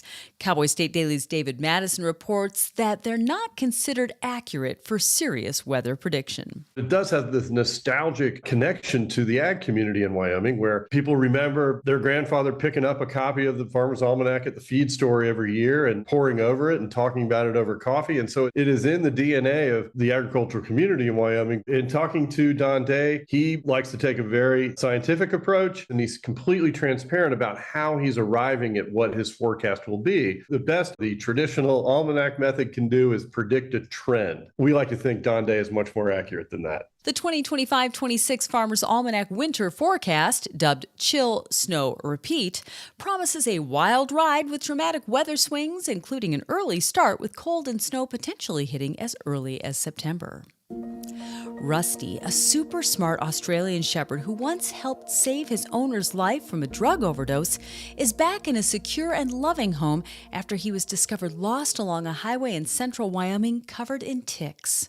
But the road getting home was definitely not one less traveled, according to Cowboy State Daily's Dale Killingbeck. The saving grace was that Rusty had a microchip, so they finally got a hold of the owner's mom and learned that the owner had been incarcerated. She has an addiction suppression. And so they don't know how Rusty got to Shoshone because the owner lived in Cheyenne and was incarcerated in Colorado. After cleaning him up, they understood that he was a very bright, smart dog, a great little pooch. And so he ended up staying a couple months with a foster care home. And then they found another son who said, yeah, he was willing to drive from Oklahoma and pick up Rusty. And it turns out that his mom, once she gets out of her responsibilities with the justice system, she's going to come and live with them. And so she's going to be reunited with Rusty. And everybody there is very happy. How Rusty ended up outside Shoshone remains a mystery, but Lander Pet Connection director Hannah McGregor said the fact that Rusty's owner had him microchipped really helped the story to have a positive ending.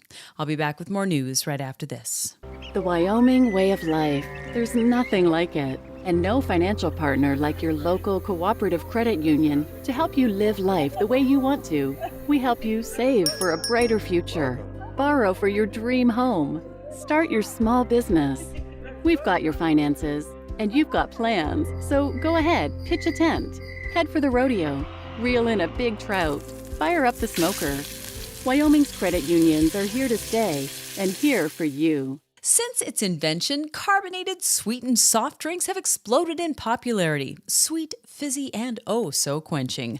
As Americans, we guzzle more than our share. The latest Gallup poll shows about half of us drink a soft drink daily, and those who do consume an average of 2.5 bottles or cans a day. But just as the proper terminology is important when discussing fine wines, Cowboy State Daily's Jake Nichols decided to ask the question, exactly what is the right label for soda, or pop, or soda pop? Your average Wyoming native knows pretty much pop, and that's it. And it's not till you travel and go to other places where you learn that, wait a minute, they don't understand what I'm saying when I say pop. What and why we call our soft drinks is important enough to warrant several social studies through the years, so this topic may never go flat. And that's today's news. Get your free digital subscription to Wyoming's only statewide newspaper by clicking on the daily newsletter button at cowboystatedaily.com. I'm Wendy Core for Cowboy State Daily. I do not have guns at home. I feel really safe and secure having a gun in the house. Judge, my opponent is completely disregarding almost half of my arguments which I respond to. Communities must step up Laws and protest against this normalizing. Our community must educate and push back against all that violence. Every individual needs to be aware of what they can do to keep kids safe. I completely disagree. I'm not gonna listen to points that are completely ridiculous. Point of inquiry. Do you guys even realize that the #1 killer of children and teens are gun injuries? Why are we fighting about this?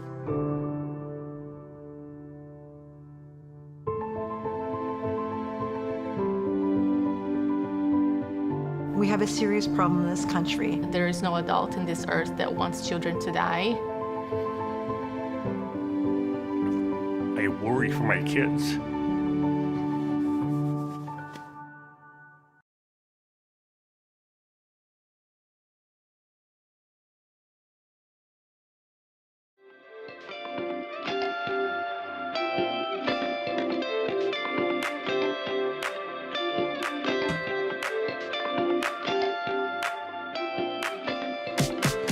Cowboy State Daily show on a Monday, and that means Dale is with us. Dale Killingback with several great stories. My favorite, Dale, concerns anytime you have aminals. Love this dog that found its way back home. Although I'm a little nervous about it going back home. I'm not sure this family, I don't know. Australian Shepherd. I know Australian Shepherds. This dog as a breed, they're pretty smart. And this dog might have made his way back home if given enough time. But I'm so happy to hear like that dog sort of scared and skittish on the side of the road is recovered, does have a chip in it, and is on its way back to home, thousands of miles away. Great story, Dale. Hey, thanks, Jake. Yeah, it's a great story, and it sounds like a great little pooch. And I think, the family that he ended up with, the son of the owner that he's with right now, it seems like they the wife has rescued dogs and they have a few other dogs. So it sounds like it's a good environment for him right now. And he is going to be reunited with his owner. I understand that, the owner calls. She is incarcerated right now. So she calls and the dog is all happy to hear her voice. So there is, a real bond there between him and his owner. Yeah. All right. It's nice to have a bond. And still, though, I'm a little worried about the family that the chip had 3 phone numbers. The first 2 disconnected, right, obviously, because the original owner, the woman, is in jail. Okay, that's not a good sign. But we do find the emergency contact. That's the grandmother. She's not going to drive 1,000 miles to pick up a mutt, but the son will. He's a dog guy. I like that idea, but I'm just glad the dog is rescued from, being a wild dog. That's not easy. It was all covered in ticks. Probably didn't look so great, but he looks great now. Yeah, I mean, 200 and some miles away from Cheyenne. Yeah. And in the middle of nowhere, what do? You just think about, the little guy just thinking about what am I going to do now? Just hanging around the road. And here's another takeaway of mine. It might just be me. Rusty, the super smart Australian Shepherd, who somehow got left in the Cheyenne area. The woman who owns his original owner, she gets incarcerated. She leaves the dog with a friend, and then we know what happens when the friend doesn't really want the dog to begin with. Somehow the dog is out on the loose, found in the Lander area. Lander Pet Connection director Hannah McGregor said Rusty was on her radar back in May in the Shoshone area. She had heard she got some phone calls. She got some, heads up that there's a dog on the side of the highway, and she actually knew that. So she did coax the dog because the dog didn't want to come near anybody. I found it interesting that, nobody was able to get the dog. He was too scared and skittish. But who really spends the time when you're just driving by? Typically Americans think spending 10 minutes of trying to get the dog in your car, okay, that's enough. The dog's not coming. She's actually a dog person. She's like, it took an hour. But, to me, that's not a lot of time if you have the patience with animals. It probably took a little bit, but she did get him in the car. She said it took an hour. I don't think that's a long time to save a dog, but... Yeah, it's, if you have the want to, you're going to spend the time, right? And obviously somebody that loves dogs is going to spend the time to try and, especially, a dog like that, it's a quality dog. So, yeah. Well, all's well that ends well. I like that. Great story. I like, positive news. There's just not enough of it. That's a happy story. This story, I don't know if it has an ending yet. This is crazy. Could this have been the pipe tomahawk that was the end of Casper Collins, Lieutenant Collins, who's Casper, Wyoming's named after this guy. We all know of Casper Collins and his exploits. He died in Indian Wars. And was this the tomahawk? Any idea of whether we could know? Well, Bob Coronado says for sure it was, and he says that he has 2 experts that say it was. So he's convinced. And it seems to me that, when you see pictures of it, I haven't held it or anything, but it looks like it's an original pipe tomahawk and the etching on it is from the 1800s of the signs, the supposed signature of Stranger Horse. There's no doubt about that. And he was involved in the battle. So to me, it's pretty convincing that it is, belongs to Stranger Horse and very well could have been the instrument. You can't say for sure. Stranger Horse apparently never confessed anything about that, but just the etching says that he probably was the person that executed Casper Collins. Yeah, it was the Lakota that their hostilities was the end of Casper Collins. This could have been the weapon of choice. What is the history of this? Where was it? If we're tracing it back, where can it first be found, and how did it come into the hands of whoever has it now?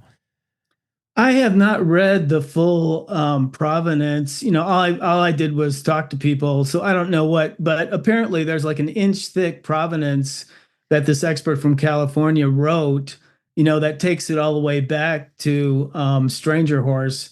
But we do know that it was found, this collector had it in Arizona. That's when Bob Coronado, who owns a art gallery here in Wyoming, his friend found, had bought some things from this collector, and then this collector's family or somebody calls him and says, hey, we've got this tomahawk.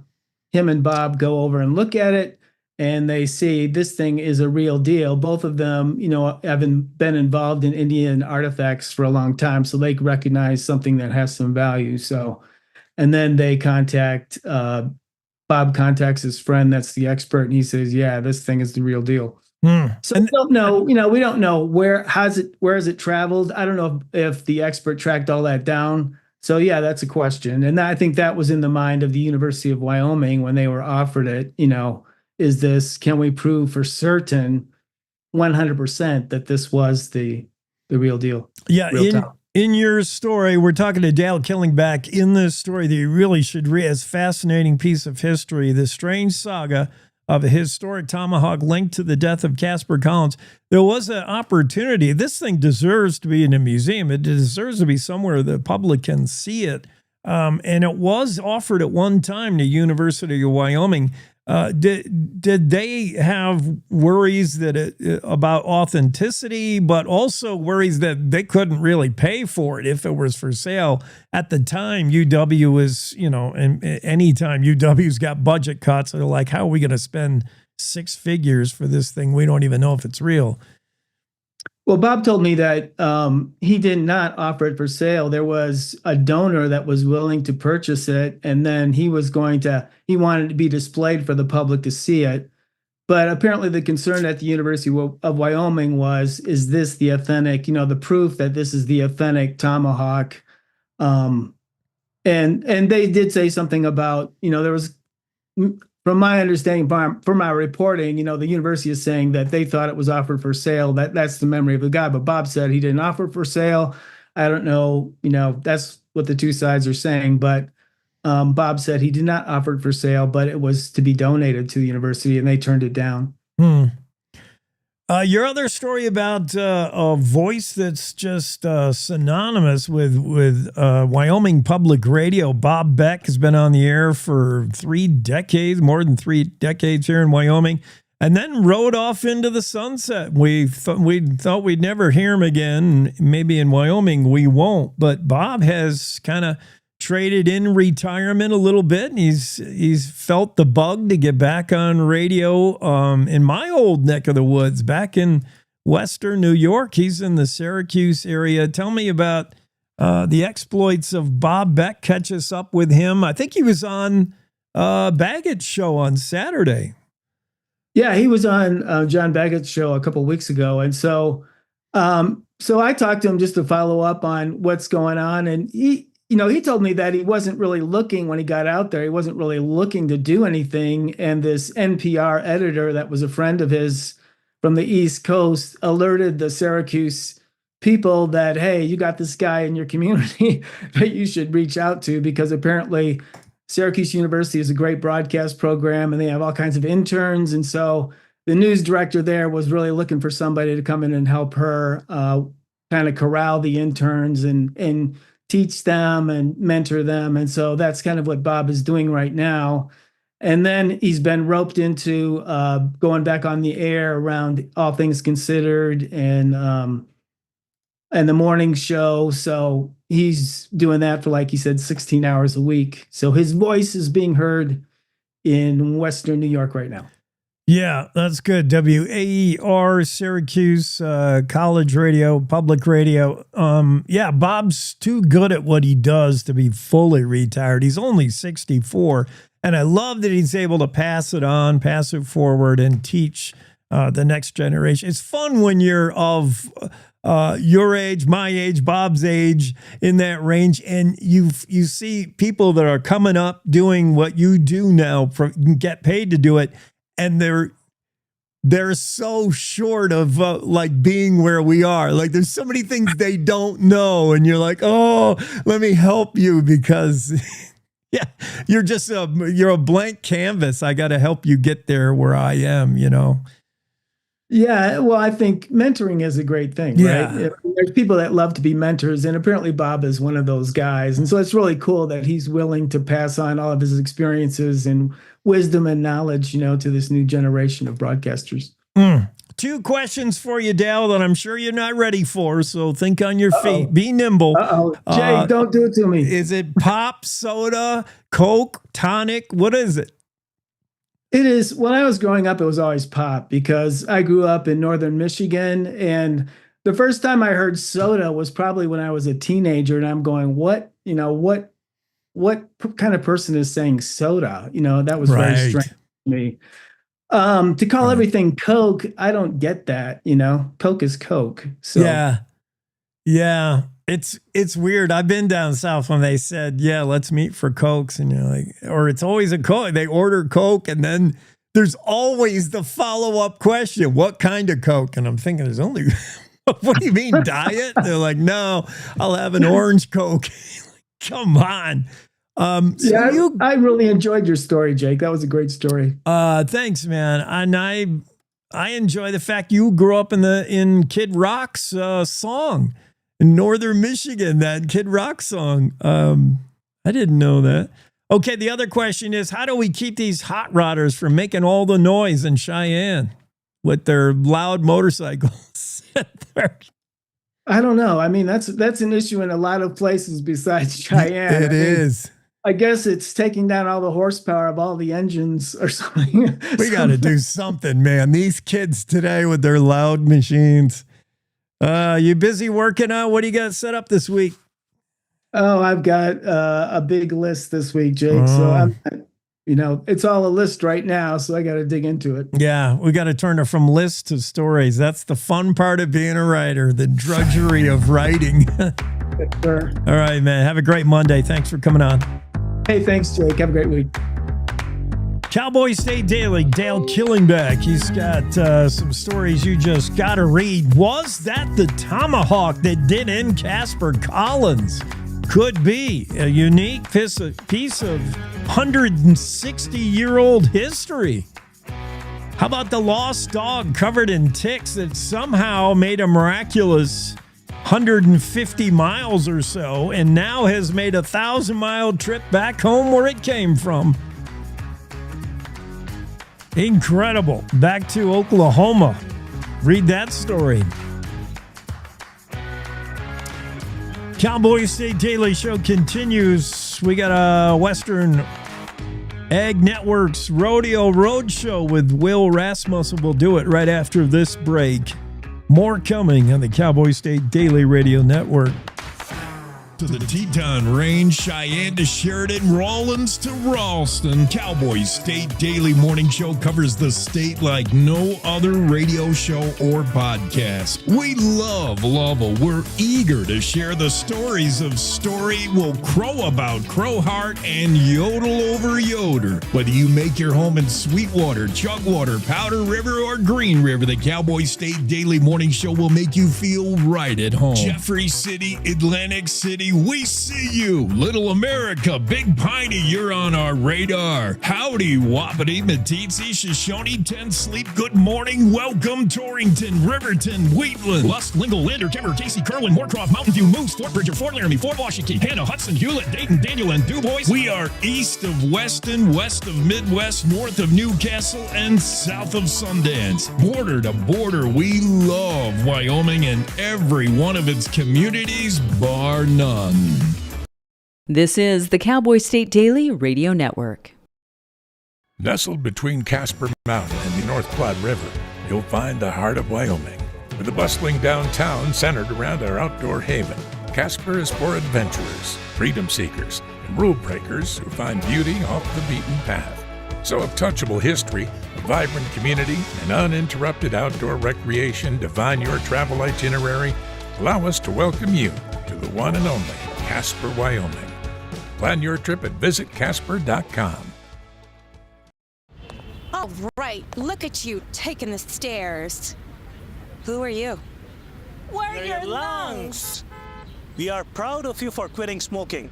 but you still may be at risk for lung cancer. A routine cancer scan can detect it early when it's more curable. Good to know. Well, I gotta go somewhere. So do we. Listen to your lungs. Get a routine screening that could save your life. Talk to your doctor and learn more at savedbythescan.org. I think I finally found. Hey, how you doing? Hey, Mason. Hey, Mason. Got a new house. It's looking pretty cool so far. A place that I call home. I'm teaching Louise how to cook some lasagna. It only takes a spark to make a fire start.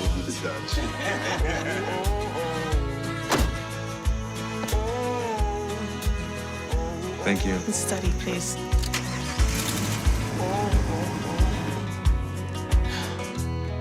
I think I finally found a place to make my own.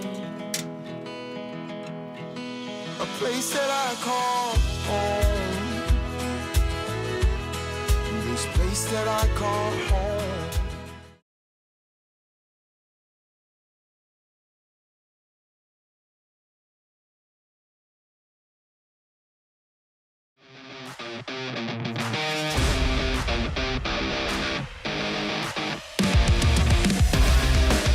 Yeah, getting back to it on a Monday Cowboy State Daily Show with Jake.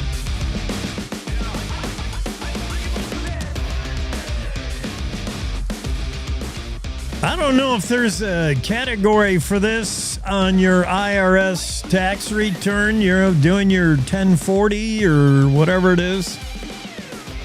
When it asks for your occupation, could you actually put down prairie dog hunting guide? I get you would definitely get audited, man. You would be red flagged if that's not on the list. That's not on the drop down list of any online occupation question asking form.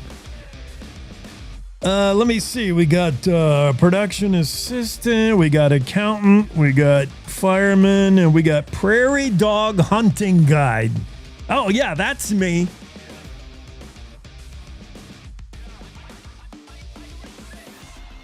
Anybody, I just can't help but share my opinion on this one, and I hope I don't make too many enemies doing so, but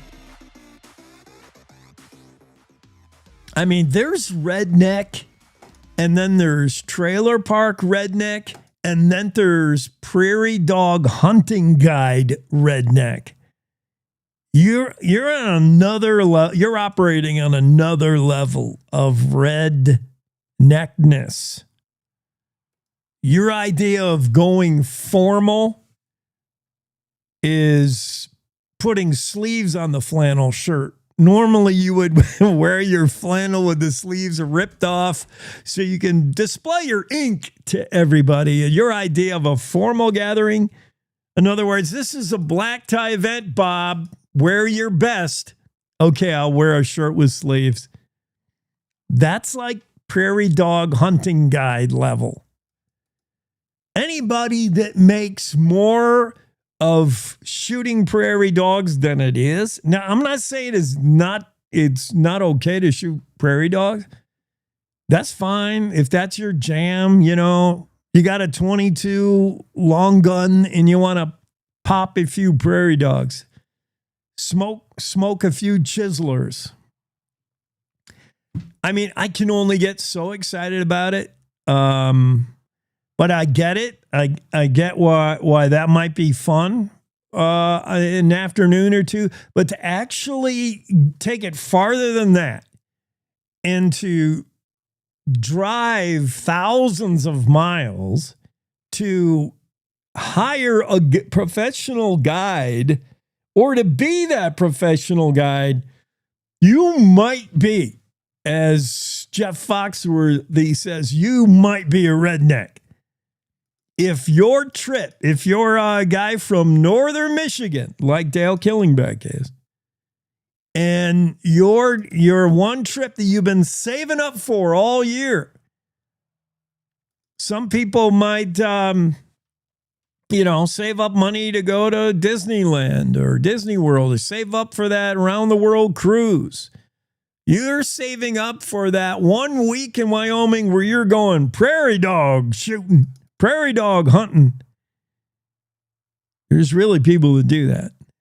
According to the story, Mark Hines wrote a story about professional prairie dog hunting guides, outfitters like Sean Frick. He's the owner-operator of Weston-based Skyline Outfitters, who say they do pretty good business. And most of their clients are, quote, older men from the Midwest. Substitute men here for rednecks, older rednecks from the Midwest, guys in northern Michigan who would love to just shoot prairie dogs where they live, but, there's private property. There's the fact that they don't live on any kind of acreage anymore because it's the Midwest. They're all encroaching on each other. There's just no elbow room to get out there and shoot prairie dogs. So they actually make a pilgrimage to Wyoming. And these nuts, I'll call them nuts, but so did the outfitter. He called them gun nuts. He said these guys come from mostly old guys from the Midwest. That's pretty much the profile. Older dudes from the Midwest. And he said they just want to come out and burn powder. He said many of them are gun nuts. Substitute the word gun, actually delete gun. Many of them are nuts. They'll have 20 rifles in the back of their truck and thousands of rounds of ammo. This is the quote from Sean Frick, owner-operator of Skyline Outfitters in Weston, where they professionalized prairie dog hunting. Any guy that shows up in Wyoming with 20 rifles in the back from the Midwest and says, where are them prairie dogs? Where are your chiselers at? Yeah, they have to bring a lot of rifles because they shoot so many rounds. They're shooting so much at Wyoming prairie dogs that they heat up the barrel of the rifle and it'll start to melt. And they got to switch guns. After all, you don't want anything to, slow down your prairie dog hunting when you come out to Wyoming. You want to be able to just shoot constantly. Yeah, I don't know, man. I don't know. Look, shooting stuff is fun. Shooting weapons is fun. I get where you want to just vaporize a few chiselers. I get that prairie dogs can carry the bubonic disease. They can make, badgers can make a hole that'll break your horse's leg. I get where you want to shoot little stuff and you might have reasons to justify it, but man, when it gets to the point where you're seriously taking another man's money to put him on that prairie dog, let me show you where the best prairie dogs are. I find myself starting to root for the prairie dogs. Golly. One guy, Dvorak, charges $700 a day for his gold package of prairie dog hunting. Of course, that includes meals and lodging. They'll throw the 10 in for free. I don't know.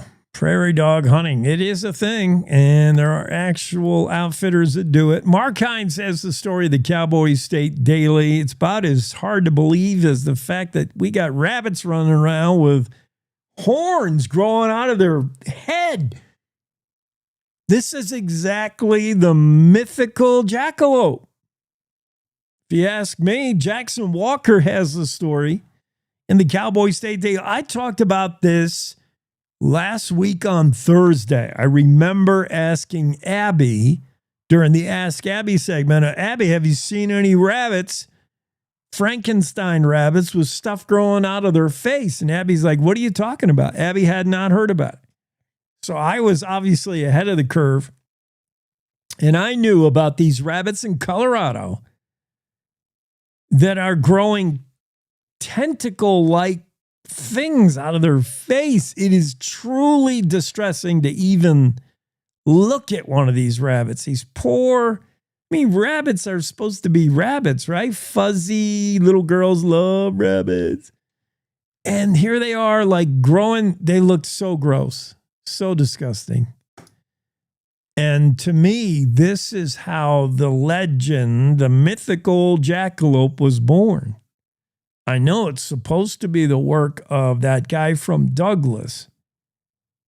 That guy, what's his name? Herrick. Luke Herrick, third-generation taxidermist in Douglas, said the legend originated from his grandpa, Doug Sr. And he said one day he tossed a rabbit carcass next to a pair of antlers on the floor in his shed where he was working, and he said, aha! A light bulb went on. For most people, they wouldn't have gave it 2 shakes. They wouldn't have gave it another thought. But for Luke Sr., when he threw that dead rabbit and it landed next to that pair of antlers, he said, aha, I just invented the jackalope. He put the two together. After all, he was a taxidermist. And voila, we had the jackalope. And the reason people bought it, like bought the whole concept, the reason people think a jackalope is real is probably because of these freaky rabbits in Colorado that look like a jackalope. If 2 of the things were growing up here, it could be the derivation of jackalope. Jackson, the writer of the story, Jackson Walker, thinks so. Or at least he put that in the story. But when talking to a veterinarian, Lori Hess, she's an exotic pet vet in Bedford Hills, New York, and she told Cowboy State Daily what these rabbits are suffering from is pretty common. Non-life threatening. She says it's a disease and it's actually been around forever. She said it's a virus. It's nothing new. It's been sensationalized because people are seeing what it can do to wild rabbits. I don't know if I'm being sensational when I see a photo of one of these rabbits. I think it's a freak show. It is Frankenstein rabbit. I'm looking at a photo of it now. You can look at a photo of it. Go into cowboystatedaily.com. Look for the story by Jackson Walker. The story is called Why Rabbits Are Growing Horns and Tentacles in Colorado. It looks like the undead. It looks crazy. Lori Hess, the vet in New York, said, these rabbits look freakish. But usually these growths are benign things. They sometimes will fall off and go away, which he said is nothing to be concerned about. It does not harm the health of the rabbit unless it gets in the way of them eating. But she said it's the way the body reacts and walls off this virus. It forms a pile of protein that happens to be in the shape of a horn or these malignant cancer growth. It's so gross. Oh, I hate to even look at it. It looks like zombie rabbits. And it looks like where people might have gotten the notion of a jackalope. Might have thought it was real. Yeah, it's pretty crazy. PIO Amanda Fry with, is she PIO of Game and Fish? Yeah. She said, while this infection does look alarming, it's not fatal unless it interferes with the animal's ability to eat and drink. So far, This kind of rabbit, the rabbits that get these growths have not appeared in Wyoming. It seems to be pretty much a warm weather, warmer than Wyoming anyway, southern thing. They got these rabbits in Colorado, as north as the Front Range, so it could be coming to a rabbit near you soon. I hope not, because it looks... then I would call the chiseler hunters. If I saw rabbits like this in Wyoming, like with the growths, Frankenstein rabbits, I would call the outfitters in Weston, the Prairie Dog. I say, hey, I know you guys are Prairie Dog. Can you do rabbits? Because we need a few shot. Western Ag Network's Rodeo Roadshow. Will Rasmussen, what do you say? It's the Rodeo Roadshow on the Western Ag Network. Hi, everybody. Will Rasmussen here. Good to have you along. Today, Shane Hatchie, who was qualified for an unbelievable 15 consecutive national finals rodeos. He's won a world title in the tie-down roping. But his greatest love is college football, and his favorite team are the LSU Tigers in the SEC. You're going to hear how knowledgeable he is when we come back. CattleCon 2026 heads to the heart of Nashville, February 3rd to the 5th. Music City is the place to be for the largest cattle industry event of the year, offering education, networking, and fun. Plus, you can check out the huge NCBA trade show, outstanding entertainment, and more. Go where the beef industry meets. CattleCon 2026 in Music City, downtown Nashville, February 3rd to the 5th. Visit convention.ncba.org for more. It's harvest time for Molson Coors High Country barley growers. That's right, farmers in Colorado, Idaho, Montana, and Wyoming are cutting another high-quality Moravian barley crop that'll eventually become Coors Banquet and Coors Light beer for consumers worldwide to enjoy. You know, Bill Coors once said, beer is made in the barley field because if you don't get good barley, you can't make good beer. And boy, he was absolutely right. Molson Coors wishes everyone a safe and bountiful harvest. Yes, I can go on for 45 minutes if you want me to, but I'm really excited. You know, I don't know if you know this, you'll like this, Will. So the starting quarterback is Garrett Nussmeier. That's Kincaid Henry's second cousin. Oh, my gosh. Yeah, so Kincaid was born in Lake Charles. So was Garrett, was born in Lake Charles.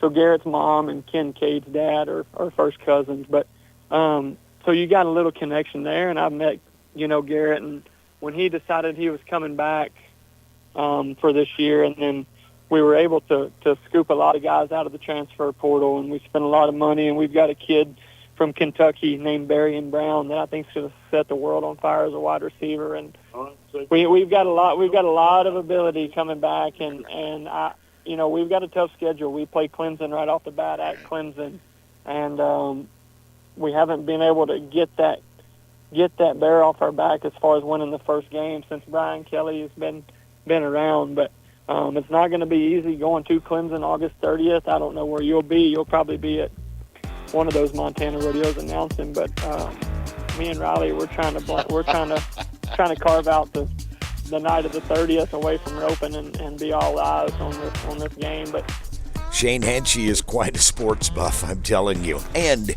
he's a world champion, and he's been on the Rodeo Roadshow. I'm Will Rasmussen on the Western Ag Network. We're back. Cowboy State Daily Morning Show with Jake continues. Shane Hatchie, an LSU Tigers football fan, okay, reminds me that in the story that Dale Killingbeck wrote about catching up with Bob Beck, who is a Wyoming radio legend, Bob Beck admits to slowly becoming a Syracuse fan. Bob, in the article, Bob said he'll always root for the Wyoming Cowboys, but he has caught himself concentrating a little more on where he is now. That's sad news. He enjoys, for instance, in Syracuse, where he's at, he enjoys like a little bit of culture, a little bit of being connected. He goes to some fancy concerts. He's going to see, Who did he say he saw? He saw some pretty good shows. He's got the Orange Dome. That's where I saw my very first concert ever. That's always a question, right? What was your first live concert, your live music concert? And that says a lot of things about you. For one, it usually dates you because you likely saw your first concert when you were of an age, young age. And then it shows what kind of music you like, kind of, or used to like. I think it's a very telling question. What's your first concert ever? And mine was Journey and Styx. Talk about a double header. I forget who opened for who. I think Styx opened for Journey, and it was in the Orange Dome in Syracuse.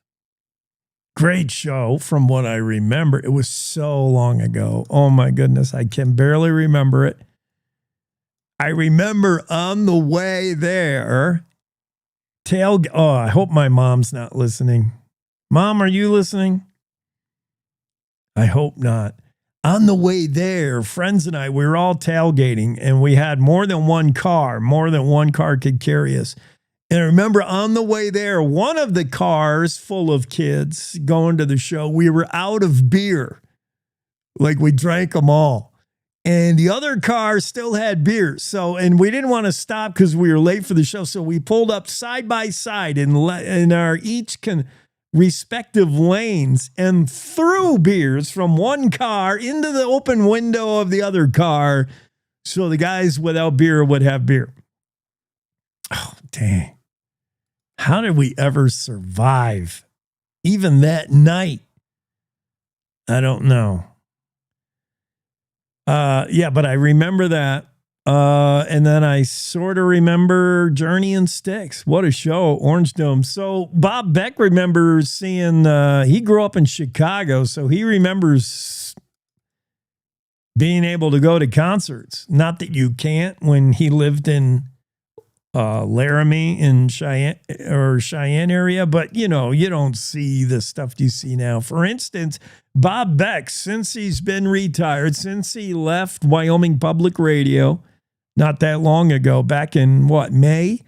He's already seen Bruce Springsteen in Syracuse. He saw Pink. He's planning to see OAR later this month. Wow. Yeah, so Bob's enjoying life, but hopefully he has not forgotten his real allegiance. He said, "I'm sorry, Wyoming fans, but the upgrade in teams is pretty good here in the ACC." He said, "I can go watch Duke play in basketball and things like that." He said, "I've been to a Buffalo Bills game. That's just 2 hours away," which is a good thing. Good job, Bob, to go see the Bills. But, slowly I fear the Wyoming Cowboys are slipping away from Bob Beck. I hope not. When we come back, I'll tell you why delivery drones are never going to work. We'll also check in with the dwindling beaver population and ask the important question, why are the beavers leaving Wyoming? And this diesel mechanic school partners with Kenworth Trucks, the greatest semi-tractor trailers of all time. We'll talk about those things when we come back. Cowboy State Daily Radio Network. Wyoming is the Cowboy State. From corner to corner, there are so many stories to be told, and more cowboys and cowgirls are turning to the Cowboy State Daily News team to keep them in touch with what's happening both locally and in other parts of Wyoming.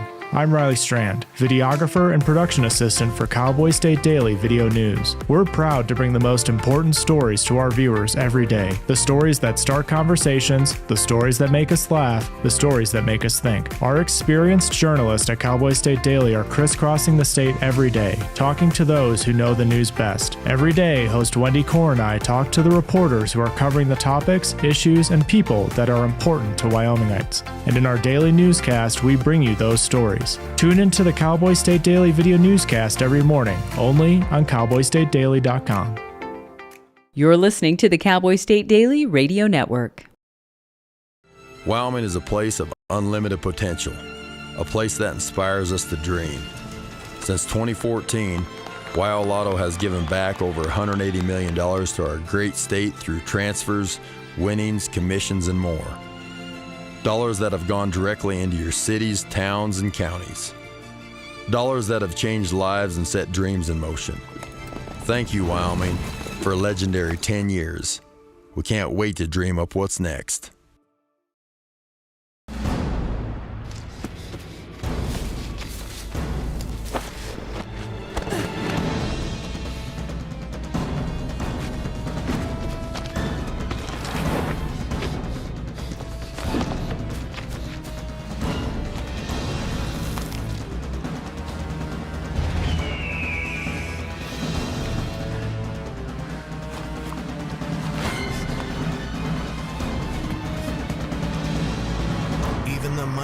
Might not see it coming. It's prediabetes, and it captures 1 in 3 adults. You may not even know you have it, but you can escape. Take the 1-minute prediabetes risk test to know where you stand. With early diagnosis, you can change the outcome and prevent or delay type 2 diabetes. Be your own hero on smartphones everywhere at doihaveprediabetes.org. So I wanted to talk with you and your mom today, Lily, because of some of the changes your friends and teachers have seen in you lately. And along with the incident the other day, you were with Derek when he was caught selling marijuana. Yeah, he was selling it. Honey, we know. But we care about you and want to know what's going on. That's right. We'd like to understand it better and see how we might help. And if weed is a part of it, we want to make sure you know about the negative consequences for someone your age. So, can we talk? Talk. They hear you.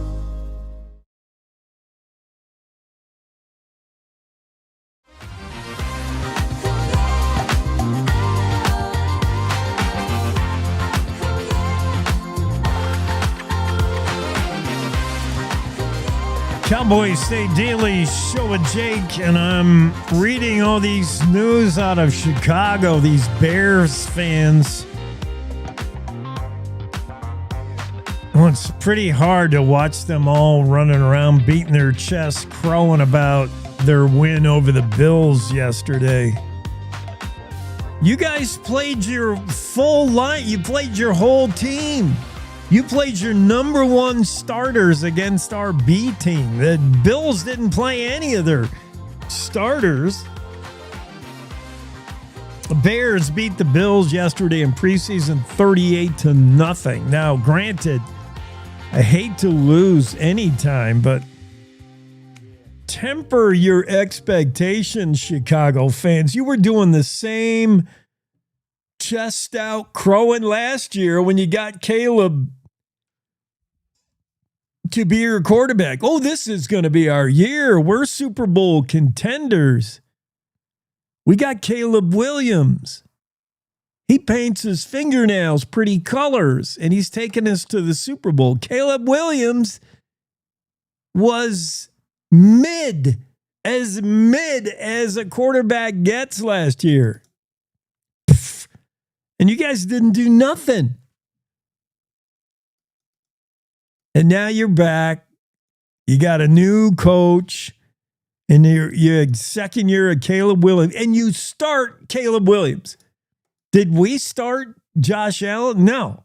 I can't even believe he had pads on, but he did. He didn't play. None of our A guys played. At one point, I couldn't recognize, and I'm a big Bills fan. I know all the guys and their backups.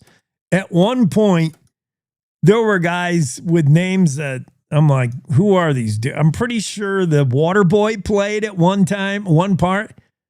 And the kid who runs out and picks up the kicker's tee after a kickoff, I'm pretty sure he was out there.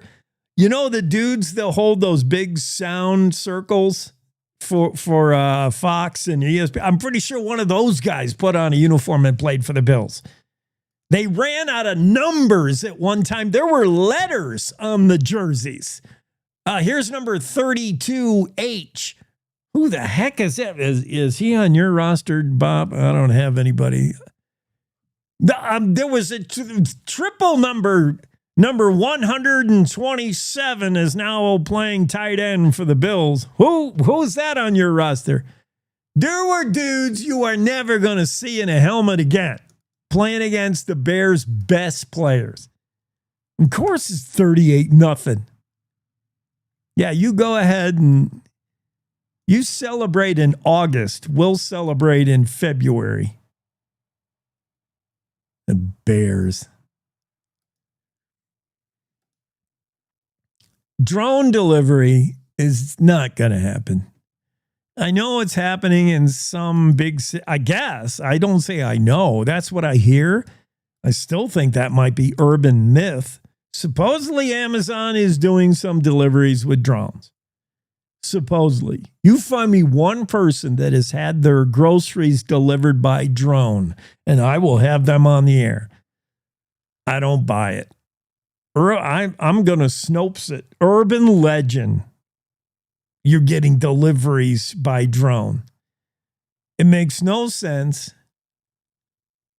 It's got to be more expensive than the UPS guy. Not that that's the most efficient way to get you your package, but it makes sense.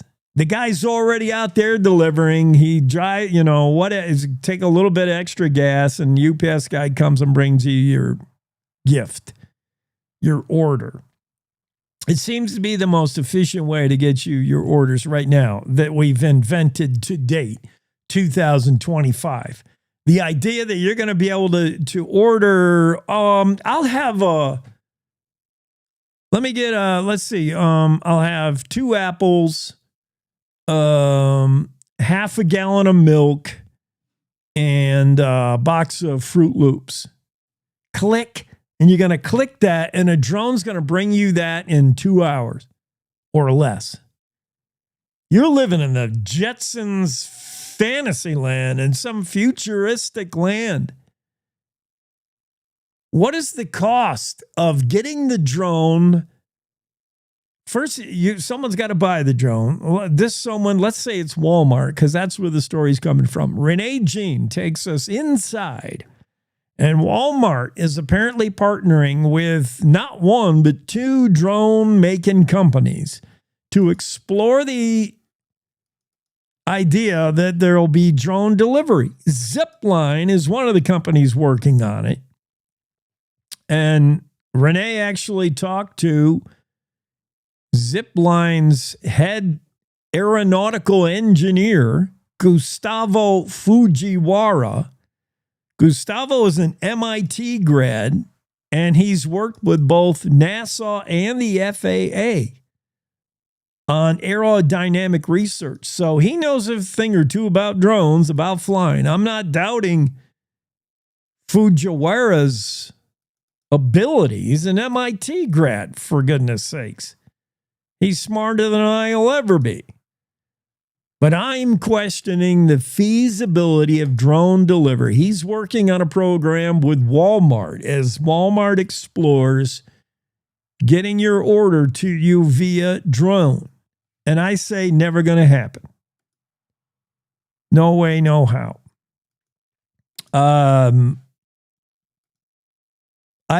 There's so many things wrong with it. Greg Johnson and I were talking earlier this morning. I mean, let's begin with the obvious. Whatever you order, the drone's got to be able to pick up. And I know there are some big drones that can pick up some big things, but, anything larger than a toaster oven, and I doubt the drone's delivering it. It's going to be too heavy and big for the drone. So you're limited to the things this thing can carry. That's first. Second, where is the drone going to put it? Where do you live? Now, many of us in Wyoming do have a home with acreage, whether it's 20 acres or 0.5 acres. We have a yard, let's say. And there's a video of a drone in this story. It's actually a fixed wing drone, like a plane, known as an airplane. And it delivers a package to the backyard by dropping it in a parachute. And somehow it works, like the drone's programmed with your GPS, and it flies by and it drops this guy's package in the backyard via parachute. Okay, now you have the expense of a parachute, much less the expense of a drone, and the technology to GPS it exactly into your yard. Do you see any other potential problems with this? Dropping it via parachute. I watched the video. Even with the parachute, it hits pretty hard. So now you can't have any kind of fragile, whatever you order can't be breakable, because guarantee how many people are going to say that stupid drone broke my fill in the blank. And when I got my fill in the blank, it was all busted. The return rate for drone delivery is going to be crazy. That alone is going to make it not financially feasible. Half the people are going to say my stuff was all smashed. That stupid drone dropped it from like 800 feet and it broke. Now you got, what about proof of delivery? The FedEx guy, the UPS guy, they take pictures of the package on it because too many people say, I never got it. Maybe you sent it to my neighbor. I never saw it. Now you got all the expense of, you don't have proof of delivery, unless the drone's also going to take a photo of the package. Maybe. There's just so many reasons why this isn't going to work. And what is the hurry? Maybe you're ordering bananas that are so perishable they have a lifespan of about 20 seconds after you leave the grocery store. But what is the hurry? What is Amazon one-day delivery not fast enough for you? You need 1 hour delivery? Americans are in such a hurry. Yeah, drone delivery is never going to work unless you read Renee James' story at the Cowboy State Daily, which says delivery drones could be flying Wyoming's windy skies sooner than you think. Oh, yeah, that's another thing. Drones in Wyoming, they'll freeze to death or blow away. Yeah, drone delivery's not happening. We'll be back tomorrow, same time. Have a great Monday. Good morning. This is the Cowboy State Daily Morning Show with Jake. The new way Wyoming wakes up.